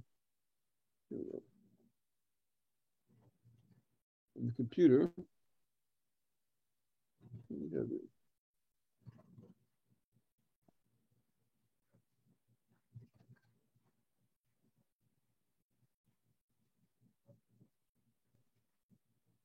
Okay.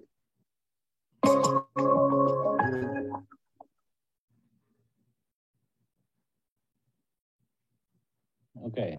So my name is Ravi Isola. I'm what I want is and it is also associated with insulin resistance or pre-diabetes, and so it contributes to. Here we go.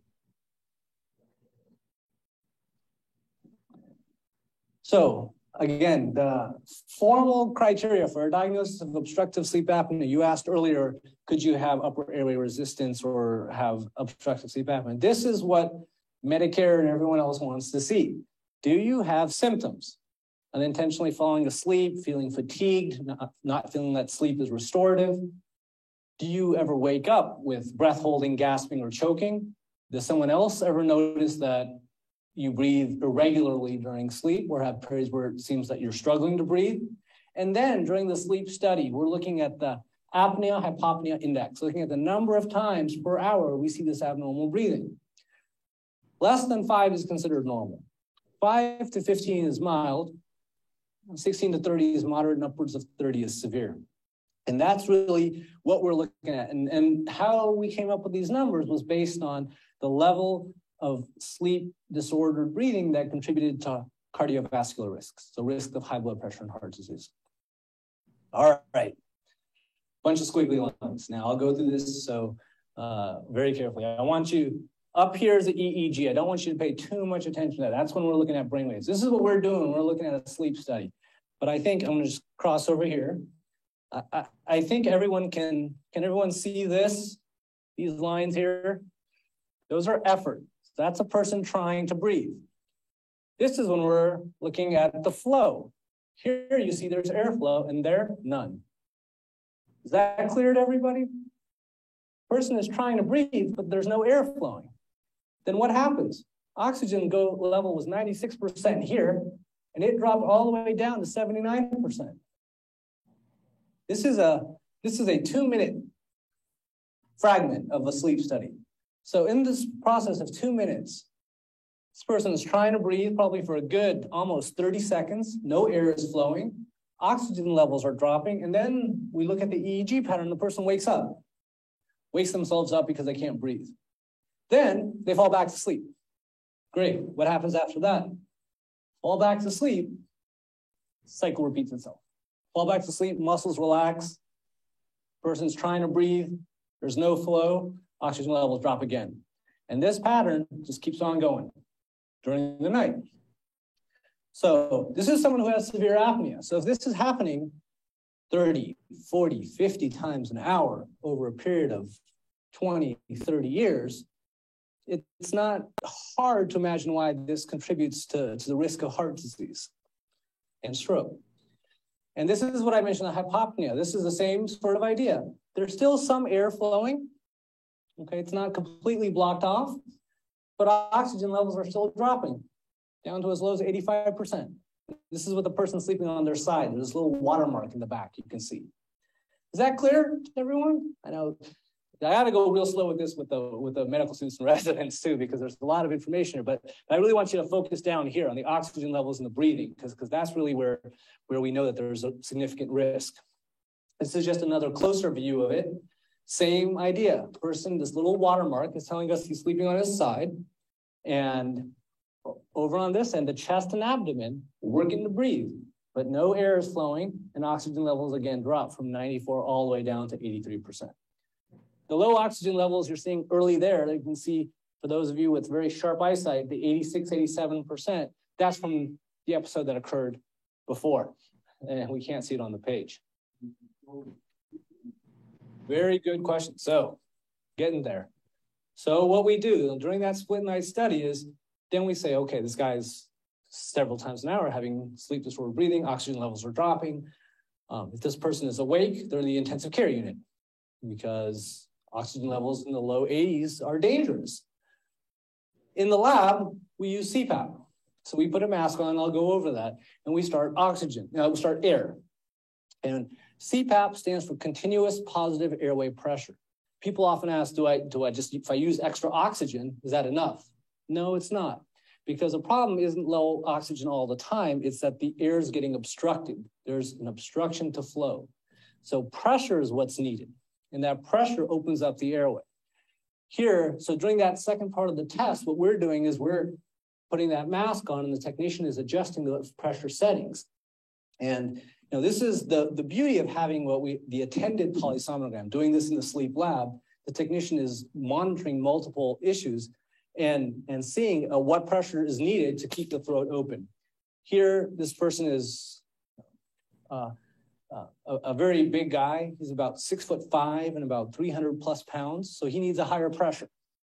And at a pressure of 14, his oxygen levels still aren't normalized.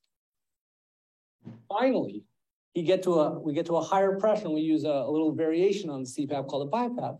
And then we see all the oxygen levels are normalized. Everyone can see that these waves are all in sync now. There's no blockage to flow. Oxygen levels are normal. He's in REM sleep. He's dreaming. He's lying on his back, which is when you're most prone to having apnea, and it's being effectively controlled. So this is the treatment for the severe cases. Not for every case, but for the severe cases. And we'll touch a little bit on what sort of other treatments are there. Just to give you an idea of what this person does during the day, mathematics, physics professor.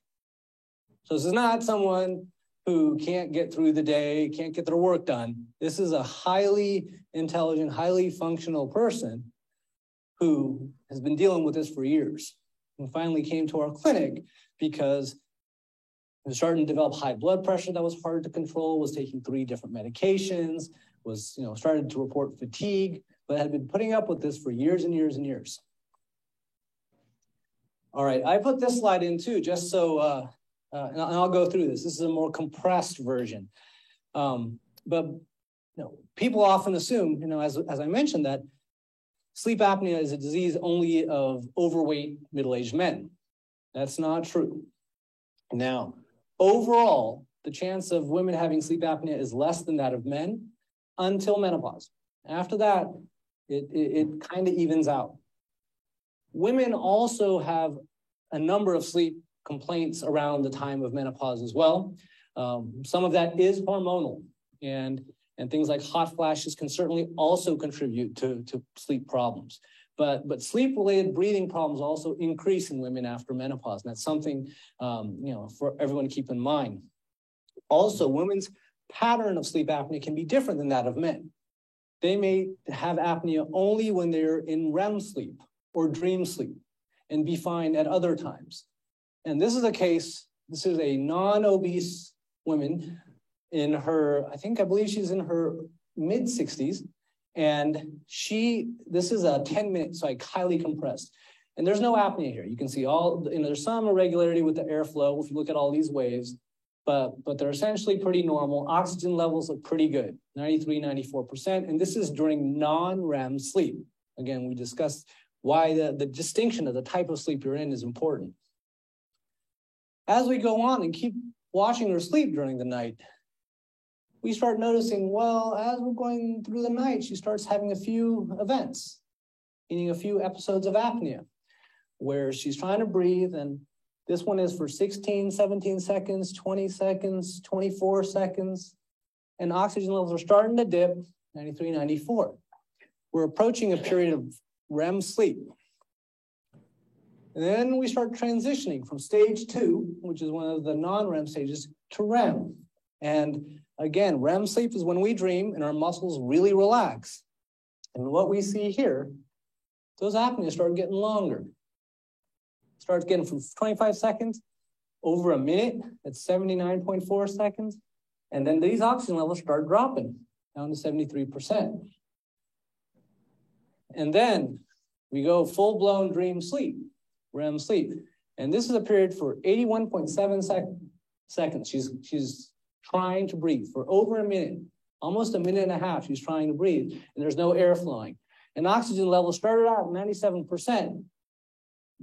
Oh, breathing all the way down to 62%.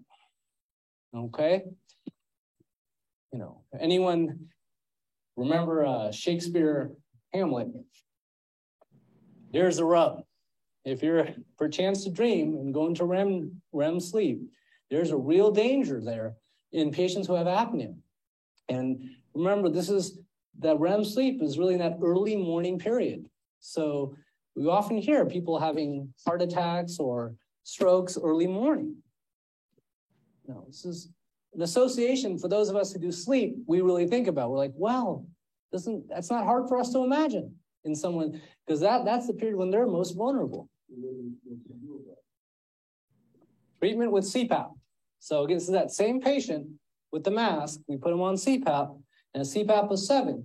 Remember I showed you that other picture, and that was a very high pressure? CPAP of 7, which is a very mild level of pressure, was effective in keeping her throat open. Every night for the rest of your life. So, treatments. We'll talk about it right now. Changing lifestyle, which for people who are overweight, losing weight can help. Not always easy to do. For people with mild apnea, just the position you're sleeping in can help. So if people have mild apnea, just staying off your side, I'm staying off your back and sleeping on your side, or just elevating the head of your bed. Those people who have hospital beds or have wedges, in mild cases, that can improve the apnea, because gravity is your enemy and you're lying flat and your muscles are relaxed. But even just getting your head up a little bit can make the apnea less. There's surgical treatments available. Surgery tends to be the lower on my list of options because it's invasive, and honestly, there's less information in regards to surgery being effective. Oral appliances. These are the mouthpiece. We call them a mandibular advancement device. I mentioned that when you open your mouth, your lower jaw is a hinge joint, slides forward and back. What these devices do, and I'll show you a couple pictures, is it brings that lower jaw forward, which helps keep your throat open. And that, most of these other treatments work better, for milder cases. And then there's positive airway pressure treatment, which is CPAP, which is the mask. Now we'll go over that. That, across the board, has been shown to be the most effective. And that's been studied the most. And the reason it's the most effective is you're wearing this mask on your nose or your mouth, and it's providing air pressure, so it's keeping everything open. It doesn't matter what part of the throat is collapsing, whether it's the tongue or farther down, or the uvula, which hangs from the roof of the mouth, and the tongue. It doesn't matter. It's keeping everything open. All right. Does this look familiar to anybody? Anyone here? You had it. What does everyone think about going to sleep with one of these things on? Look exciting? No. If I had $1 million for every time I saw that look, I could start my own super PAC. It is not easy to use. For the vast majority of people, it's not something that you just put on one night and it's done, taken care of. Vast majority of people take time to adapt to it. There's a small group of patients I have who have real severe apnea, that the first time they wear this, it's the first time they've really slept in years, and they love it. I call them my CPAP evangelists. They go out and they tell all their friends and their family, this is the greatest thing. I'm finally sleeping. I love it. It's fantastic. On the other end of the spectrum, I have patients who I show them their own sleep studies, how low the oxygen levels are getting, how their heart is being stressed. They just can't get used to it. But the majority of patients, the majority, I'd say about 60 to 70% of patients we see in our office are able to adapt to it if that ends up being the treatment they need. Most people take a couple weeks, and the biggest complaint that people have with using this is discomfort with the mask interface. There's literally hundreds of masks out there. New ones are being out all the time. With how common a problem this is, all the big companies this is big dollar signs on their eyes. They're looking at how can I come up with the best mask so people will tolerate this. Sometimes when I see patients in the office, it's just a matter of switching masks, trying some of the different masks, and that helps. I had a conversation not long ago with one of my patients. I hadn't seen him in the office, it was referred by a colleague, and I was talking to him about his results, and he had severe apnea, and we discussed that really CPAP's the best treatment, and the response was, "Doc, there's no way. Have you seen this thing? Could you ever wear this thing?" I wear this thing. Okay, so I wear this thing. So I know exactly what everyone's going through. First week I had it, ripped it off every night. Ripped it off every night and threw it aside. And I'm not overweight. It's not a body weight related thing for me. It's probably a neurologic factor and just my anatomy. That's why I'm predisposed. But I wear it. I wear something that looks similar to this one. And now if I go 2 days without it, I feel terrible. My wife is very happy that I wear it. She's the first one to remind me to put it back on if it comes off. And people ask, is the machine loud? Does it make a lot of noise? Quite honestly, it sounds kind of like a soft white noise. And people prefer that sound to listening to someone snort and snore the whole night. This is a mandibular advancement device, just to give you guys a sense of what's involved here. What this is essentially, the custom-made ones tend to work better than the commercially available ones. Now, this is, like I said, big business. So out there, on the internet and on TV, you see Snore No More. We've got the pillow or the mouthpiece that's going to fix sleep apnea. There's what we call the boil and bite devices. So those are the mouthpieces that people take, and they kind of look like, for any of you guys who are athletes out there and use the mouth guards, you kind of put it in hot water and it molds to your teeth, and that's supposed to partially help with the snoring. Those tend to be cheaper, but they also tend to be less effective. These devices are typically custom made by a dental sleep specialist. We have, at our dental school, we have several of the dentists are trained and interested in taking care of patients with apnea who either are intolerant of CPAP or just don't want to use it and have mild enough apnea that this will work. What this does is anchors the lower jaw to the upper jaw. And this little, it's clear on the next picture, but there's a little screw with a torque mechanism there. And what that is done is that screw is turned to pull that lower jaw forward. And pulling that lower jaw forward helps keep the tongue from dropping back. This is another example showing on a model, so you can see this doesn't stay there all the time, but this is essentially what the dental sleep specialist does. He attaches this, cranks it a little bit, and helps pull the jaw forward. What are the downsides of this? Well, it can potentially cause teeth to move a little bit, and it can cause some changes in the bite or some pain at the temporomandibular joint. If you see someone who's a specialist, they're aware of all these things. So that's what they're working on. That's what they're adjusting to specifically. You've got to have a good set of teeth or implants for this to work. Now, the Darth Vader masks. I got this off the internet off one of the CPAP sites. This person went on CPAP online because he was very upset about Jay Leno making fun of CPAP. And so It was a fake ad, and Jay Leno was going on about who could sleep with something like that on, and was going on with the gag, hey, do you want to make love with the CPAP mask on? And he pantomimed heavy breathing like Darth Vader, you know, taking the joke further. Patient was upset by this and said, the only reason I watch his show is because I have sleep apnea. That's the only reason he's awake long enough. And he wears a full face mask, one of those more kind of intimidating looking masks, because he wants to get sleep. And then he felt like writing a letter to NBC, but was up late at night writing it online anyway. One comment I hear oftentimes from my female patients is, it's just so ugly. And it's just not sexy. I just want to remind everyone, this is for use when you sleep. If you choose to use it at other times, that is up to you. But its intended purpose is for use during sleep. On the other end, what we really see from patients, and this is something that you know, us as pulmonologists and also neurologists, who are the other group of specialists who are very commonly involved in treating patients with sleep disorders, this is one of the reasons why we go into sleep, because we can really improve quality of life in patients that are able to adapt to these treatments. So this is another testimonial I took from online, one of the patients discussing their experience with CPAP. And he describes it as, I've been on my CPAP journey for 4 months now.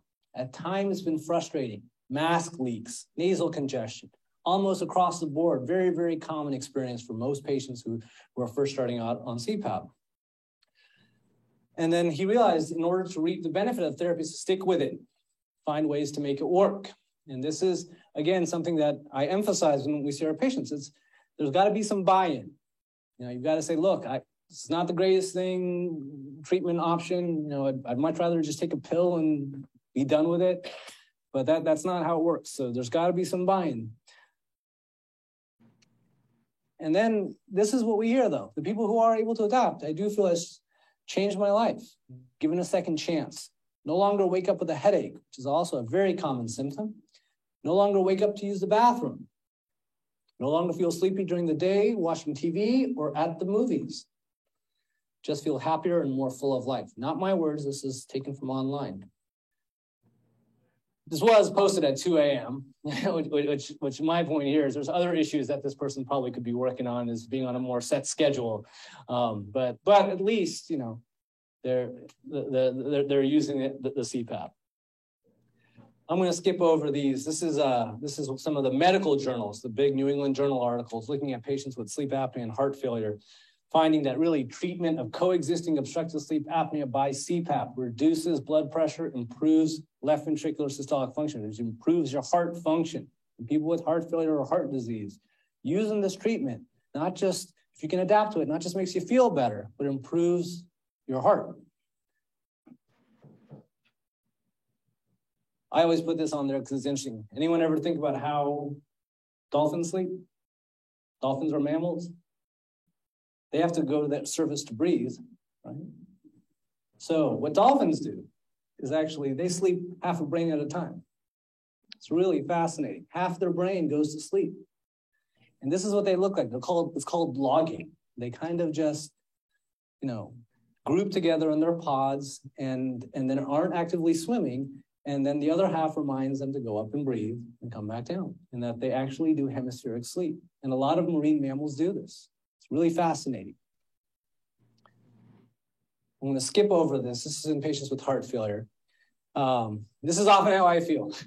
And this is why this is an important topic to those of us who practice sleep medicine. Again, we really see, and it's only in the last few years that we're really seeing that sleep disordered breathing and sleep apnea contributes to other health problems. And if we can go and treat this, and we can get people to use this device if they need it, or find something else, then we can have a significant impact on both quality of life and overall health. Restless leg syndrome, I'm just going to touch base on this. These are the symptoms of restless leg syndrome.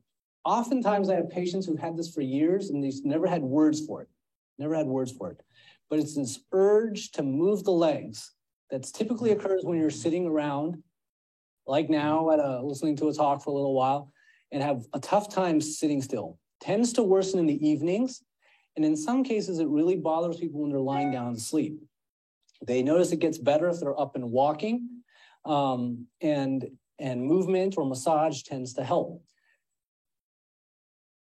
The description of the feeling, what I hear is everything from a creepy crawly sensation to itching inside the bone to really just, people have a tough time verbalizing it, but it's just, I just can't get my legs comfortable. And that really can interfere with sleep. What we see when we do that sleep study on these patients is intermittently, while they're asleep, their legs are twitching. And it's a twitch. It's not a big kick. It's essentially a contraction of the muscles in the front part of the leg that occurs every 30 to 90 seconds or so. And that can cause awakening from sleep, just like a breathing problem can. So again, the polysomnogram, just the only thing I want to point out here is these are the leads we look at on people's legs. And what's happening is every few seconds, the legs are just twitching constantly. And the bed partner may not be aware of this. This is a subtle contraction. They may not know that, they say, oh yeah, they're not kicking, or the bed partner may be completely asleep and not aware of this at all. But what's happening is these twitches are causing them to wake up. And this is happening repeatedly through the night. And that can be another cause of poor sleep. Now, what contributes to these leg movements and this restless legs? Well, certainly we know that alcohol, caffeine, nicotine, all contribute to restless legs feelings and the leg movements at night. I've also heard, not as much in the medical literature, but just clinically, having seen patients, salty foods can certainly contribute to it. Women during pregnancy often have restless legs. It's not to be related to iron stores in the body. And people who have kidney disease or are on dialysis often also have these leg movements and this uncomfortable leg feeling. The treatment for this, again, is lifestyle modification, meaning avoid the things that make it worse. Caffeine, nicotine, alcohol, Benadryl can, some of the what we call serotonin reuptake inhibitors, common antidepressants can also contribute to this. Oftentimes in those cases, we really have to weigh what the benefit of the antidepressant is versus how many side effects it's causing. And different types of antidepressants can also contribute. So the treatment are medications, things that you may have seen advertised, Mirapex and Requip are some of them. Gabapentin or Neurontin, which is often used for people who have neuropathic pain because of diabetes. People with peripheral neuropathy because of diabetes can also have this restless legs, and that can interfere with sleep. So a medication like gabapentin can help because it addresses both issues. It addresses the neuropathic pain, or that kind of sharp, sometimes it feels like pins and needles or shooting pains in the legs that occurs with neuropathy. So treating that can be effective. In tough cases, we do use sometimes benzodiazepines, medications like Klonopin as well. This was just to remind me that we're going to switch over and just talk about insomnia. So just briefly, as we're going through, insomnia is one of the most common complaints. When we talk about insomnia, certainly if you have a breathing problem or a leg movement problem, that's going to also contribute to insomnia. But in general, we talk about the three kind of categories that contribute to insomnia. One is the predisposing factors, underlying personality. Some people are just hardwired that way and just have, I've had trouble sleeping since I was a kid. My mom told me since I was a child, I was a poor sleeper. And we don't understand that completely, but certainly that plays a factor. Circadian rhythms, meaning how much our bodies are in tune with our environment. And we live in a society now that's 24/7 going on all the time, whether it's TV or computers. There's always something to do to grab your attention. And nighttime doesn't mean the end of activity. So what that ends up doing sometimes is really shifting us away from our normal biorhythms where we're designed to be up and around when it's light and to start turning things down when it gets dark. There's also a natural dip. For those people out there who like to take naps, there's a natural dip after lunch. That early kind of afternoon period is a natural time when our bodies are telling us it's time to be a little bit sleepy. That's why siestas are popular around the world. I haven't been successful in lobbying for siestas for us here at work, but I'm working on it. Then certainly there's precipitating factors. Now, the situation. Certainly if there's 405 right outside your window, tough to sleep. That contributes to the environment. If you move to a new place and are in unfamiliar surroundings, that certainly can contribute to insomnia. Medical problems. If you hurt and you're in pain all the time, it's hard to sleep. And that's something that has to be taken into account. And it's something oftentimes when I have patients who have a lot of medical problems, I don't necessarily have a specific treatment other than talking to the primary doctor about what is it that we can do to get better control of pain. People with psychiatric disease, if you're really depressed or really anxious, this affects mood and sleep. I often tell my patients that you can't separate mood disorders and sleep disorders. They go together. If you're depressed or you have uncontrolled anxiety, you're not going to sleep well. If you don't sleep well, you're going to make the depression and the anxiety worse. They're interrelated. We have to really address all of it to be successful. And then lastly, we talk about perpetuating factors. And this is where we can really intervene. So doing the things that make the insomnia worse. There's a lot of beliefs out there about if I'm not sleeping well, what can I do to make it better? Some of those are helpful, and there's other things that are not helpful.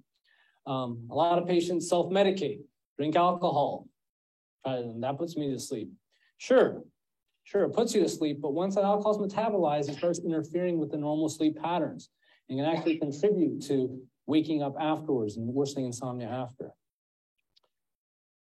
One other thing I see commonly, I see a lot of very high-functioning, motivated people with insomnia and say, if I just get some sleep, everything would be better. And so they get in bed, go to sleep, go to sleep, go to sleep. So can't do that. You can't force yourself to sleep. Part of the falling asleep is letting that go. And that can be very, very hard. Very hard to do. And that's something that we often have to work on, often with help with the psychologist. So inadequate sleep hygiene, general rules for people who have sleep problems of any kind, things that you should avoid. Avoid caffeine. Okay, I can't sleep, but I'm having my cup of coffee at 5 p.m. That's gonna contribute. Nicotine and alcohol again. Some people say exercising in the evenings can contribute to insomnia. That varies. Some people are okay. They don't mind going on an evening walk and doesn't interfere with sleep. Practices that interfere with sleep organization. Now, you see the one that I've highlighted. More time in bed does not equal more sleep. Okay? More time in bed does not equal more sleep. If you feel like I'm not getting enough sleep and I'm tired, so instead of going to bed at 9 p.m. or 10 p.m. or 11, I'm going to get in bed at 8. And I'm going to sit there, and just because I get in bed earlier, I'm going to feel better tomorrow. No, what happens?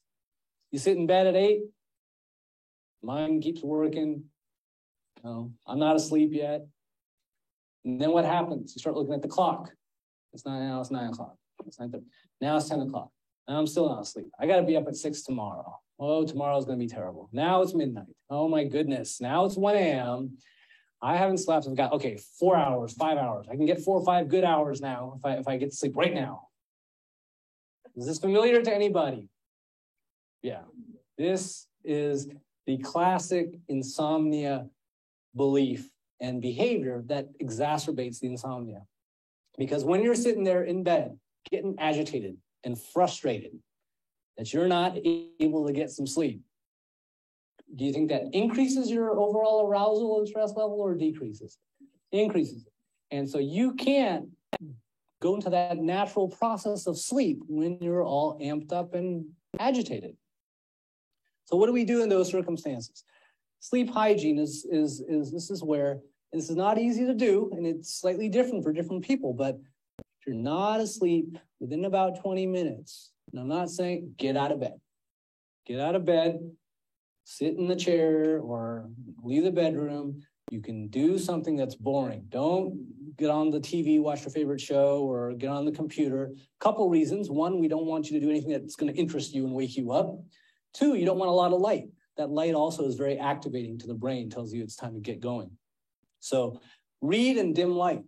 Crack open the dictionary or the, yellow pages. And I tell med students they just need to open up their textbooks, which is extremely common, and then read, and then try again. There's going to be nights where you may struggle, but eventually what you want to do is, our goal is to separate that experience of frustration with insomnia from the bed. Bed is where you go to relax and sleep and restore yourself and be strong for the next day, not where you go and fight to try to get some rest. Okay? And that's it's a very much a behavioral aspect. And I'm a pulmonary critical care doc, but I spend my time doing a lot of discussion about psychology and mood, because that's really what most powerfully impacts how patients with insomnia do. Also, poor sleep environment can contribute. A lot of people like to watch a little late night TV in bed.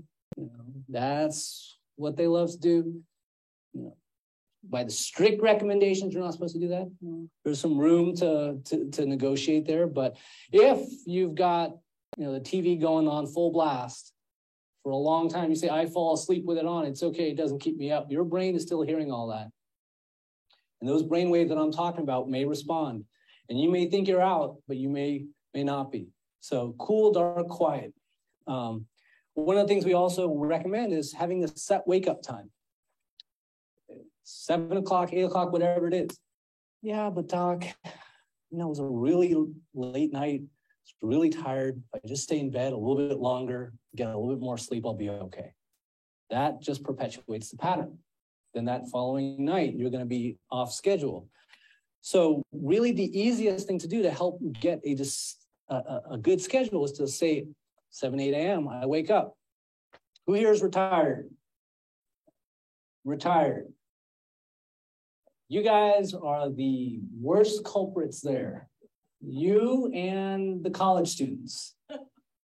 Because, I don't need to get up. I don't have to go to work. This is why I retired, so I can sleep for as long as I want. Now, I don't think most of you want to spend your retirement in sleep the whole time. So I think that idea that now, okay, I don't have anything I need to get up for, so I can just sleep in, really exacerbates the problem. And this is something that I spend a lot of time talking to two different groups. My college students who for some reason schedule all their classes at 1 p.m. and don't take any morning classes. And really, so it's a unique time. And all through grade school, they had to be up early. And then once you go out in the workforce, most people have to be up early. But these periods where you have that opportunity to kind of be on your own schedule, kind of the onus is on you to instill kind of some order. And that really can help, that structure. We're creatures of habit, and that structure can improve sleep. A lot of people don't know that this is what's contributing to the insomnia, so that's why we bring it up. And cognitive behavioral therapy is the last thing I'm going to touch on. This is stuff that I just briefly mentioned. This is all the formal terminology. Oftentimes when I see patients and we do a sleep study and it doesn't show any apnea, it doesn't show any leg movements, and there's still complaints, then we get to start talking about psychology. And we start talking about what are the things that are preventing you from sleeping. Not necessarily need to talk to me about, how your mom treated you when you were growing up, but need to talk about what practical things can we do now to improve sleep. And a lot of that is behavioral. Things that help: biofeedback, what we call multifaceted cognitive behavioral therapy, teaching people to be aware of their bodies and train themselves to relax. But other things like yoga, Tai Chi, physical activity that coordinates breathing and relaxing can really, really help. And this is something that I personally am not a big fan of medications. I use them when I need to treat a specific problem. But a lot of cases, I think if there's alternative to medications, if there's something that we can do changing our lifestyle or behavior, I think we're much more successful in treating insomnia. And a lot of that is addressing stress. Number one cause of insomnia is stress related. So we sometimes have to spend a lot of time discussing how do we deal with stress and the things that are bothering us that prevent us from falling asleep. Some people, it's making a list so you don't keep thinking about it in your head when you're in bed. Other people, it's to completely get out of your head and do something like yoga or Tai Chi or deep breathing exercises. All right. Lastly, abnormal behaviors during sleep, very, very uncommon. But in some cases, especially in people with other health problems, things like Parkinson's disease, there may be episodes where they hurt themselves because they're asleep and they do things in their sleep without being aware of it. And this is an uncommon problem, but I just mention it because most doctors out there aren't really attuned to this and aren't really aware of it. The neurologists are, because they certainly see a lot of the Parkinson's patients. But people who may have a predisposition to Parkinson's disease may do this dream reenactment where their muscles don't go into the normal relaxed phase during REM sleep, and they act out their dreams. And they can actually hurt themselves and fall out of bed, and that's the real danger. And there's medication for that that's very effective, but it's just something I mentioned because, like I said, not a lot of the general docs aren't necessarily aware of this. All right. Yeah, that's the way to go.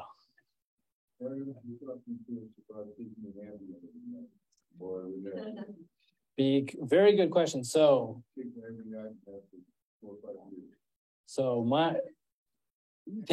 the question was talking about taking an Ambien or a Lunesta every night.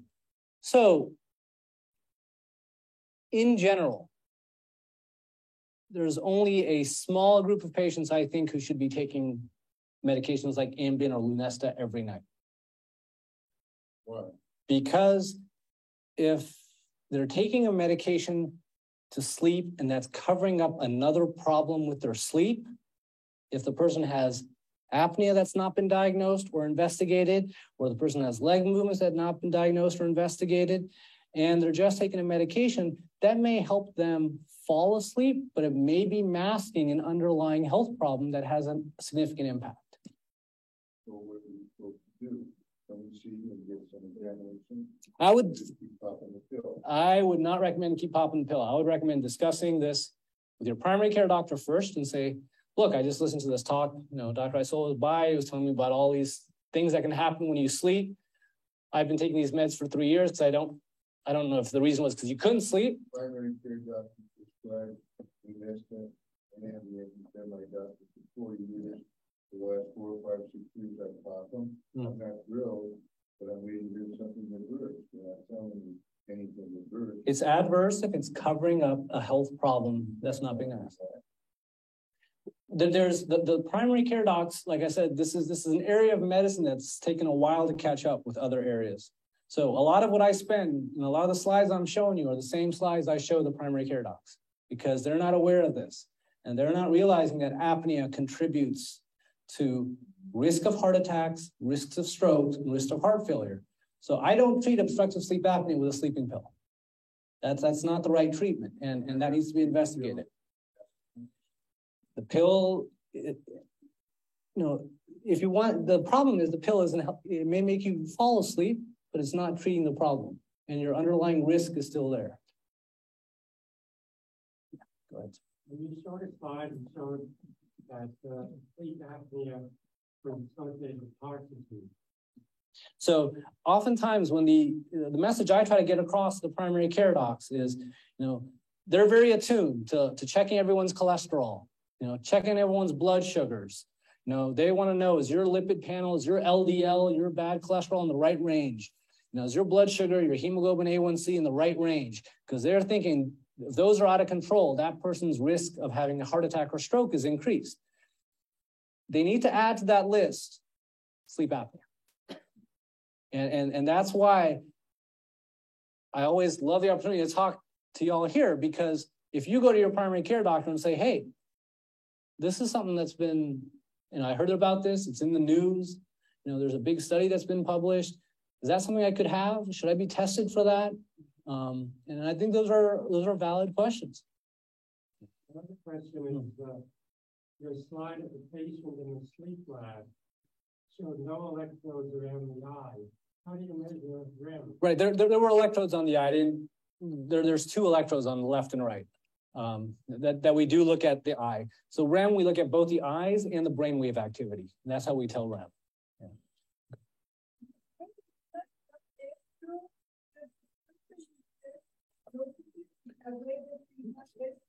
Yeah, that's the best question, because the problem is, the biggest problem with sleep, and the reason this area of medicine has taken so much time to catch up, is because the patients can't tell me very much. They're asleep. They don't notice it. If there's no bed partner saying, a lot of the patients I see are people who just got married too. They just got married or just got a new partner, and the partner says, wow, it was scary. I had to elbow you because you stopped breathing. There was no, you were snoring a little bit, then it stopped. And I got scared, and so I elbowed you and you woke up. The patient themselves may not know any of this. I have several cases where the patient's not aware that this is happening because they're not waiting for them. So people can have, usually majority of people who have apnea also snore. The majority do. It's probably rare that I probably have a couple cases where people don't have noticeable snoring, but still have apnea. I don't know if I'm pronouncing this correctly, but I take trazodone. Trazodone, yeah. What effect does that have? Trazodone is an old medicine that we've had around for a long time. That's actually one of the safer, well-tolerated sleep medications, and certainly things like Ambien and Lunesta are very helpful in some patients, but some people who have a little bit of insomnia and do need some medicine, trazodone is usually a very good, well-tolerated choice. Yeah. You mentioned that the CPAP lowers the blood pressure, but not diastolic? Well, these studies looked at one parameter, and so these, in general, I think the take-home messages improves your blood pressure. The other question is, can you comment on melatonin? Melatonin, yes. So melatonin is one of the natural hormones in the brain that helps coordinate our circadian rhythms for our 24-hour cycles. So, melatonin. So it helps control our 24-hour rhythms. And normally, melatonin increases as we get close to bedtime. When dusk happens, that's when melatonin starts increasing. When we see light, there's actual receptors in the eyes connecting to parts of the brain that release melatonin that tells the brain, stop melatonin. It's daylight, it's time to wake up. Again, why it's very important to have a regular pattern. So people with insomnia as well as daytime sleepiness, one of the recommendations is when you wake up in the morning, open the shades, get outside, get the light, because that tells your brain it's time to wake up, tells your brain to shut off melatonin. And then in the evenings is when that melatonin level starts to rise again, telling you it's time to get ready for bedtime. Now, there's over-the-counter melatonin. Yeah, that's generally if you buy it at a reputable pharmacy or nutrition store. It's pretty safe. It can help people fall asleep. It is something that if you're taking melatonin or thinking about taking melatonin, you should bring up with your doctor just to make sure that there's no interactions with any of your other medications. It's generally pretty safe and generally does not cause significant problems. Its effect is variable. And can you take it on a long-term basis? Usually, yes. Yeah. Usually it's not a problem long-term. We use it when we're taking care of sleep patients for a couple of different reasons. Sometimes we use it in people who have circadian rhythm disorders, who really they're real night owls or real kind of early birds. So it's really a case-by-case basis. And it depends on the other medical problems the person has. How much of the melatonin should you take? What about then? So melatonin, so if, that's an excellent question. So melatonin, if it's being used as a hypnotic, meaning I'm taking it so I can fall asleep, typical dose is somewhere between 6 and 9 milligrams. Benadryl is very common sleep medication, used as a sleep medication. A lot of the over-the-counter sleep aids that they sell, if you look through the list of ingredients, Benadryl's on there, or diphenhydramine is on there. Downside of that is it has side effects, call them anticholinergic side effects, dry mouth, urinary retention can be some of the side effects.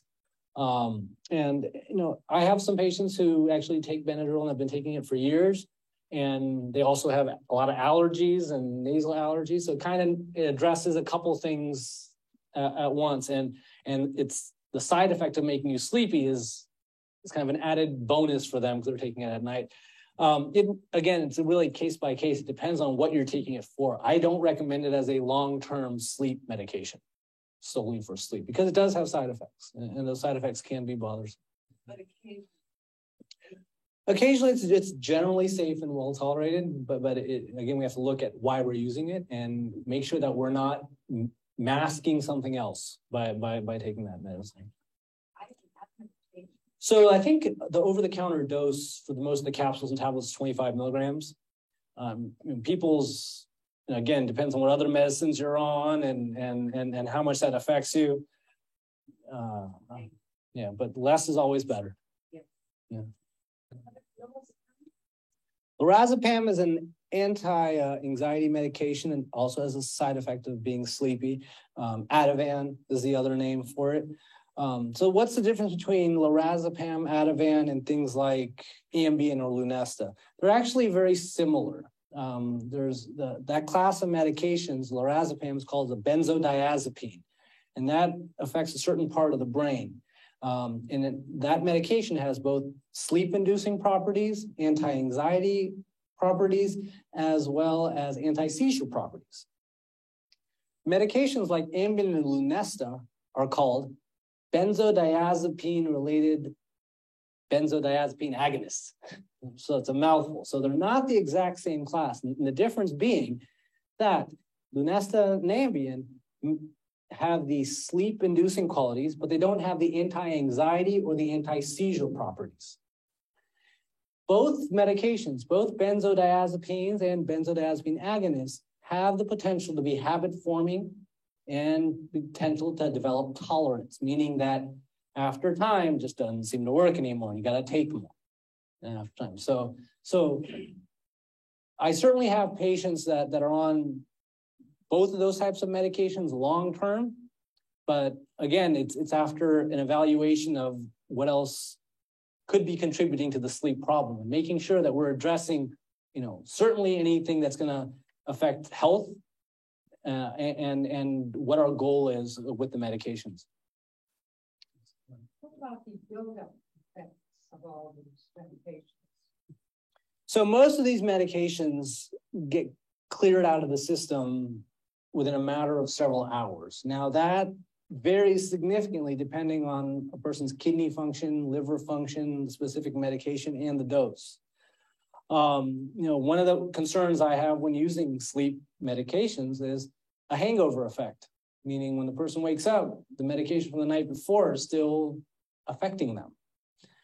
So there is certainly a potential for the medications to build up and have unwanted effects, meaning residual sleepiness during wakeful hours, during daytime hours. Less likely with melatonin, less likely. Yeah.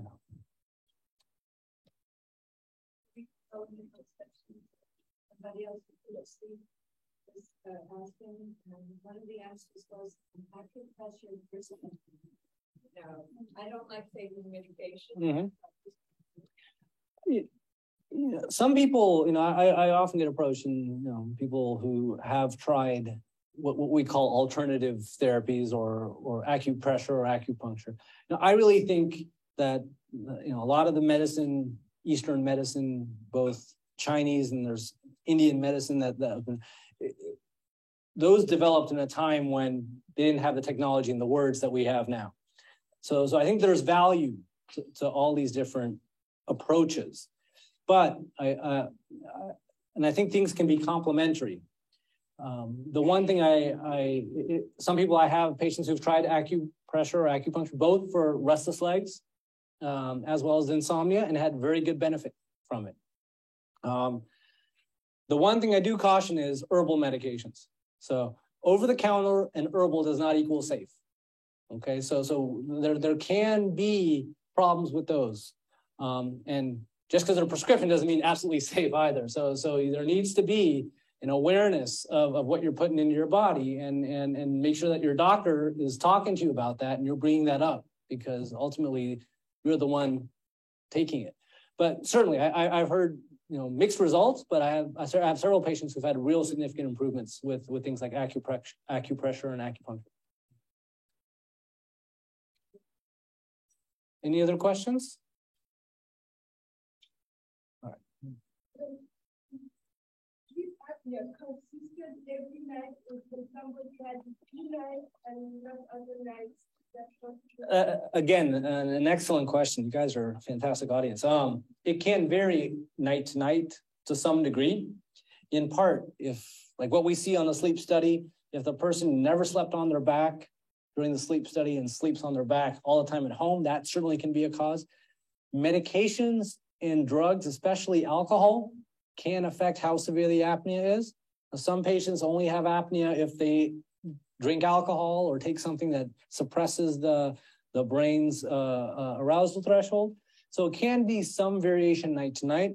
That variation is more in the milder cases. In the severe cases, it's pretty consistent. And usually doing a one-night study in the lab is enough to make the diagnosis. Yeah. Did you have apnea that has gone away? In general, it's possible. Weight loss in people who are overweight and have apnea related to being overweight, weight loss can improve the apnea and it can get better. But in general, the natural history is it tends to get worse with time. It tends to get worse with time. Does the alcohol, the one, have a glass of wine every night, or when a glass of wine, yeah, and then taking it, and then that's at 7 o'clock, and then 9 o'clock, take the ambulance. Yeah, that's a tough question to ask. That's a tough question to answer. I mean, there's a lot of things, like I said, there's a lot of patients I see who've had this problem for years. And I showed you that case of the real severe apnea was someone who's a physics professor. So people can put up with it for a long time. Doesn't mean it's not there.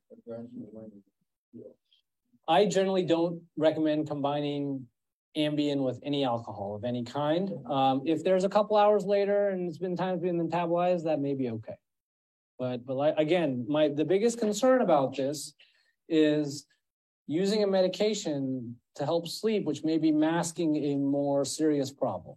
And that's the point, the take-home point here. Heart disease, atrial fibrillation, heart disease, what is heart disease? Absolutely, good question. I'm sorry I didn't spend more time on that. Yes, absolutely, atrial fibrillation is heart disease. And apnea contributes to atrial fibrillation. People who have atrial fibrillation often undergo certain procedures to try to put their heart back into a normal rhythm.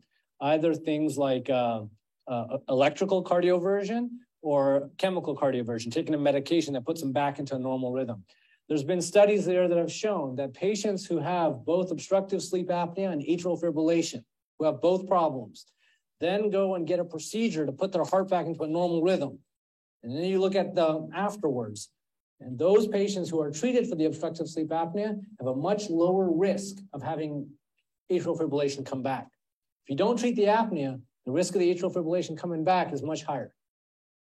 I have a couple patients, I have one case in particular that we've written up about a patient who had atrial fibrillation only at night and woke up with these atrial fibrillation episodes.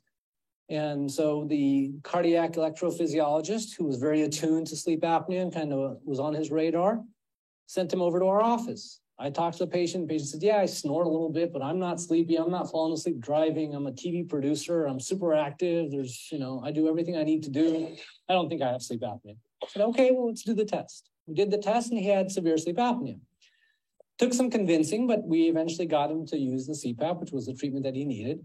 And I think now we're 3 years out from when I first saw him, and we've done heart rhythm monitoring at home, and he hasn't had a recurrent episode of atrial fibrillation. Every night. Sleeps with the mask every night. Yeah.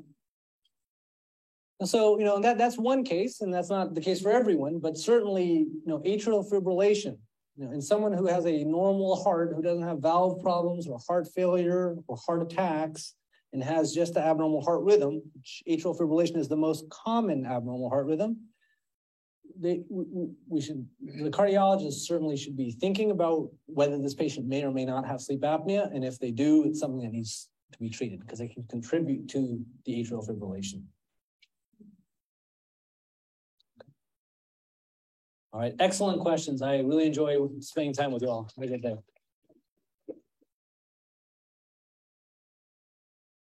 Okay. That's the example of a wonderful clinician. Okay.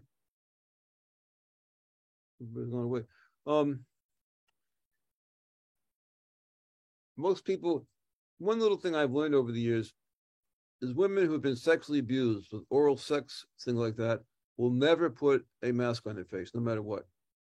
I know one who has just horrible apnea. She says, no way, I feel smothered if that's on my face. So you got to work with that.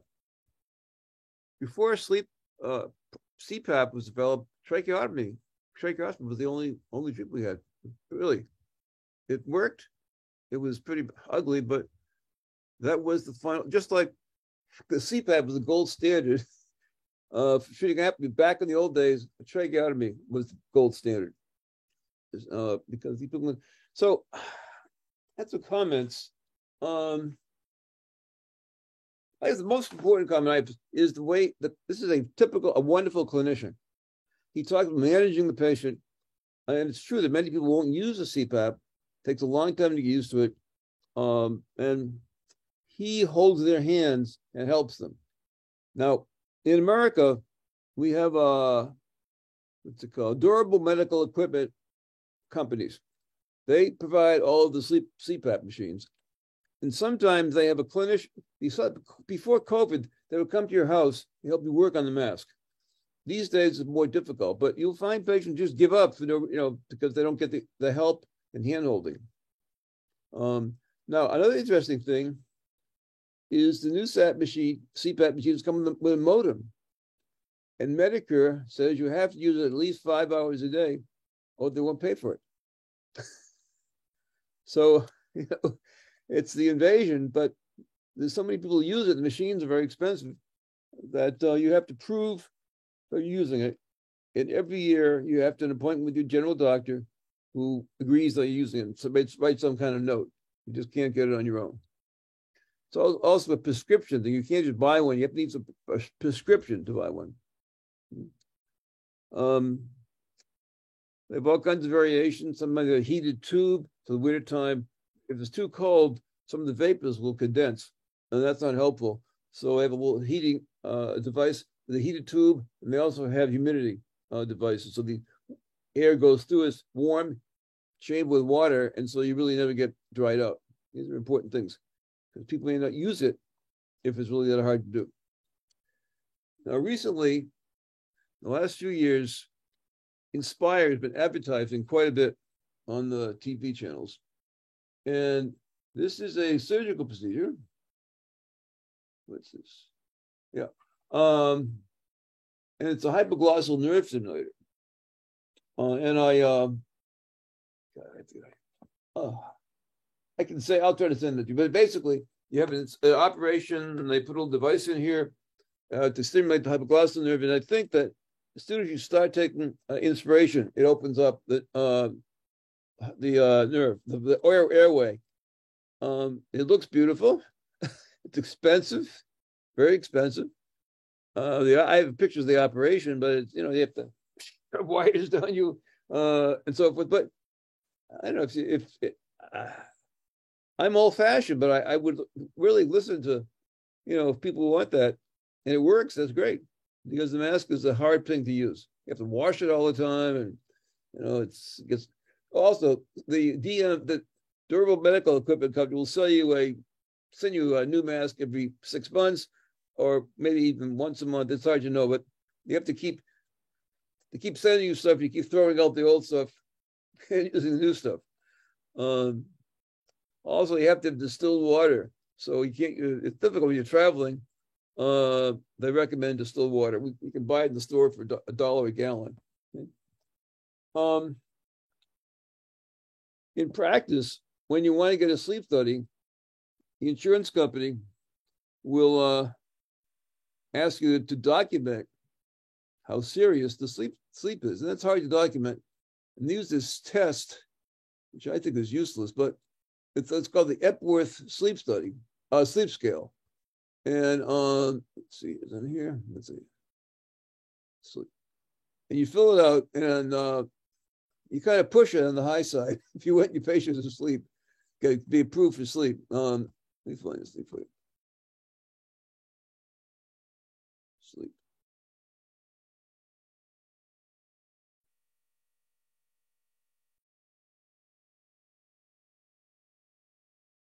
Here's the Epworth scale here. Okay. Here, okay.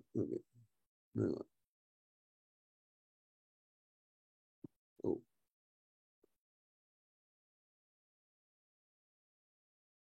This is a scale. The question, very simple. The chance of dozing between 0 and 3, just reading, watching TV, as a passenger car, or I've seen people fall asleep at a red light, for example.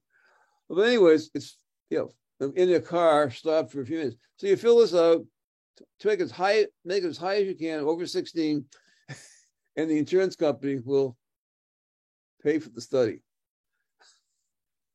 Okay, I hope you see. I have to stop, and I can't get any of my work done if I'm here all day. It's a real problem. I hope you saw the polysomnogram, okay? And you can see the significance. Patient doesn't really wake up, but they go into alpha rhythm many times an hour, and that really ruins sleep efficiency. One of my sleep friends says, like a hockey, you have to get the puck into the net, and then you can sleep well. But the patient doesn't know it, okay? They'll wake up if they're gasping and choking, but if they're having general electrical awakenings, they will not know it.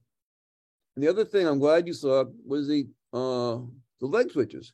The same thing. It causes you to go into electrical awakenings. I had a guy that I diagnosed. He would fly for 1,000 miles because I was the guy who helped him, and discovered he had restless leg syndrome. So what do you say? You spend 1/3 of your life in bed, right? Maybe it should be checked out once in a while. Now, the problem we're having clinically is that the insurance companies want to use an inexpensive device you take home with you. It measures airflow and heartbeat. And you can see how useless that is. You really, it's what the brain, these activities affect the brain, okay? And unless you get a good polysomnogram, you won't be able to see that stuff. So it's sort of a dilemma we have. Everyone's trying to make medical care less expensive, but gosh, I think the gold standard really is the polysomnogram. And there's 2 ways it's done. Sometimes it's called a split study. For the first half of sleep, you monitor, and then the second half, you put on a person sleeps normally without a mask. And you get a sense of the apneas and so forth. Then you put the mask on the second half of the night, and you kind of adjust the pressure until there's no more apneas. And then that's the pressure that their prescription will be: get a CPAP at 10 centimeters water. That's what you use. And every once in a while, you should probably come back again for a reevaluation. It gets old. As you get older, it might get worse. Okay. So I have a question about that. So in the lecture, it mentioned that the patients tend to have more apneic episodes in the early hours of the morning because it's the time when we have more REM sleep. Correct. As well. So if we split the study like that into 2 parts, we would see less apneas, right? you're correct. And the ideal study is 2 whole nights. Yeah. Sometimes you can't get that. But you're really right. And they're more hard. You could have episodes of significant hypertension during REM sleep. And the other thing, William Dement was the founder of sleep medicine in the States. The first sleep lab was at Stanford. He was a psychiatrist, by the way. And he put some EEGs, portable EEGs on truck drivers. And they were going 70 miles an hour in 10 seconds where they weren't there. Very dangerous. And people like drivers don't move very much. They get fat, usually are, and that makes it even worse.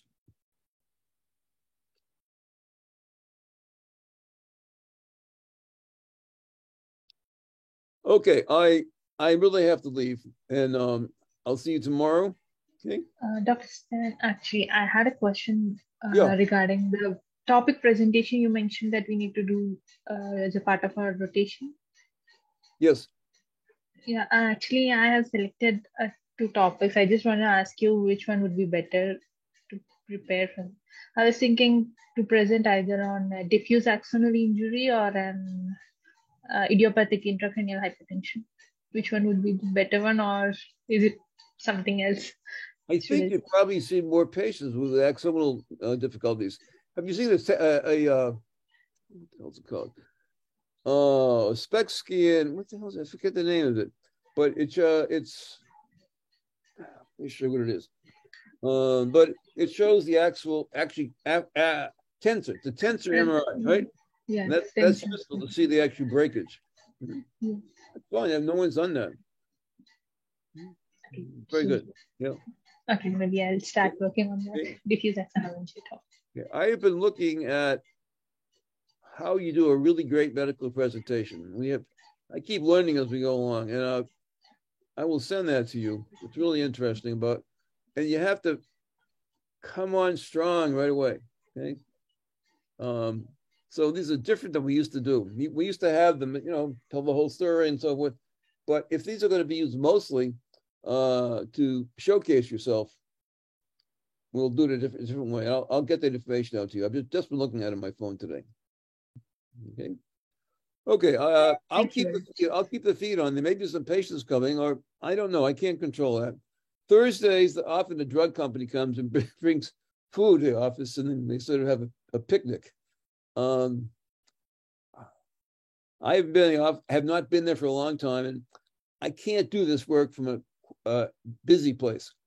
So, but anyway, Thursdays is kind of complicated. I don't know what's going to happen. It's usually a slow day. Doesn't have that many patients. So you can think about that guy with everything. What's wrong with him?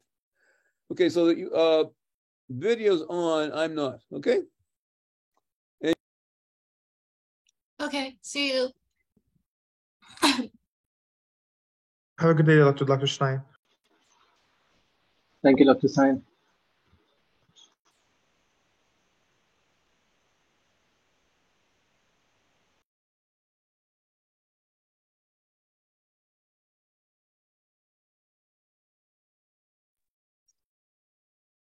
Are we going to give the presentation between the patients? No. Basically, how it happens is that all the rotators, even the people who are rotating in person, they are supposed to give presentations. So only the doctors are present. That's all. Nobody else. I hope you could hear me, right? You did, right? Oh, yeah. Thank you. Yeah.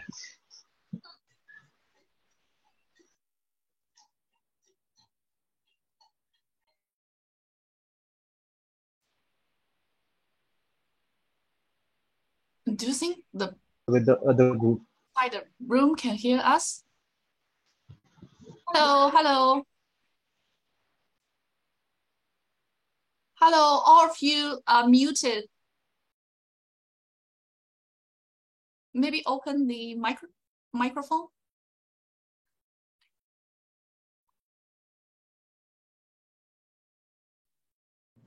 Try now. Oh, yes. Okay. Thank you. Thank you. Oh, there's nothing new, by the way. I'm wondering, are you guys interested in the study group? Because now in our group, most of the virtual guys and also 2 people maybe join you in the next week. They're in our study group, but none of the in-person doctors are in our group. I'm here to maybe advocate you guys to join us.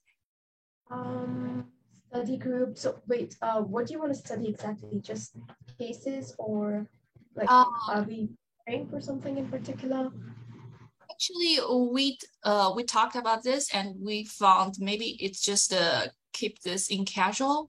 For example, if we have some questions of the daily cases, maybe someone will ask one or 2 points, and always there someone can answer the question based on their experience in the medical field.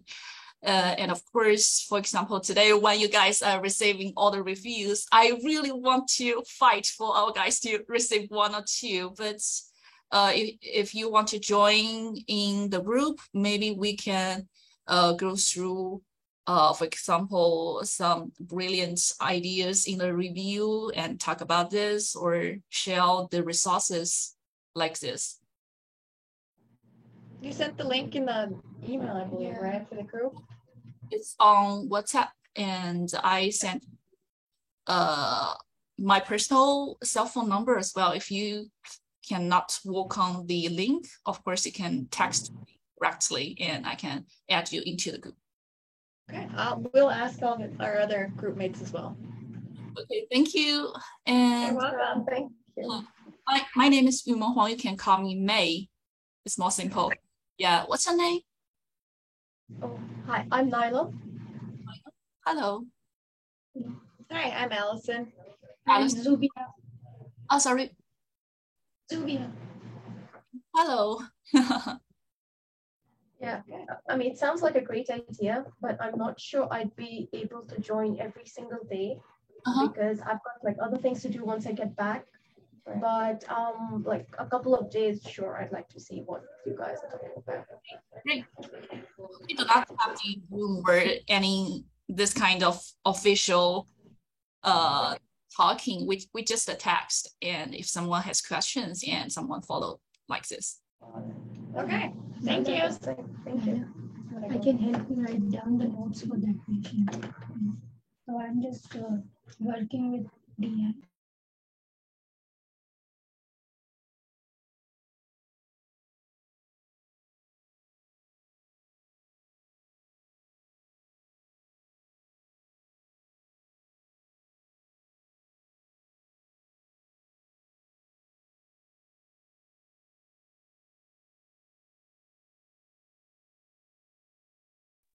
Okay, guys, I think I'll go. Dr. May, please add me to the group. I would love that. And yeah. Yeah, I'm leaving as well. Thank you. I'll see you all tomorrow.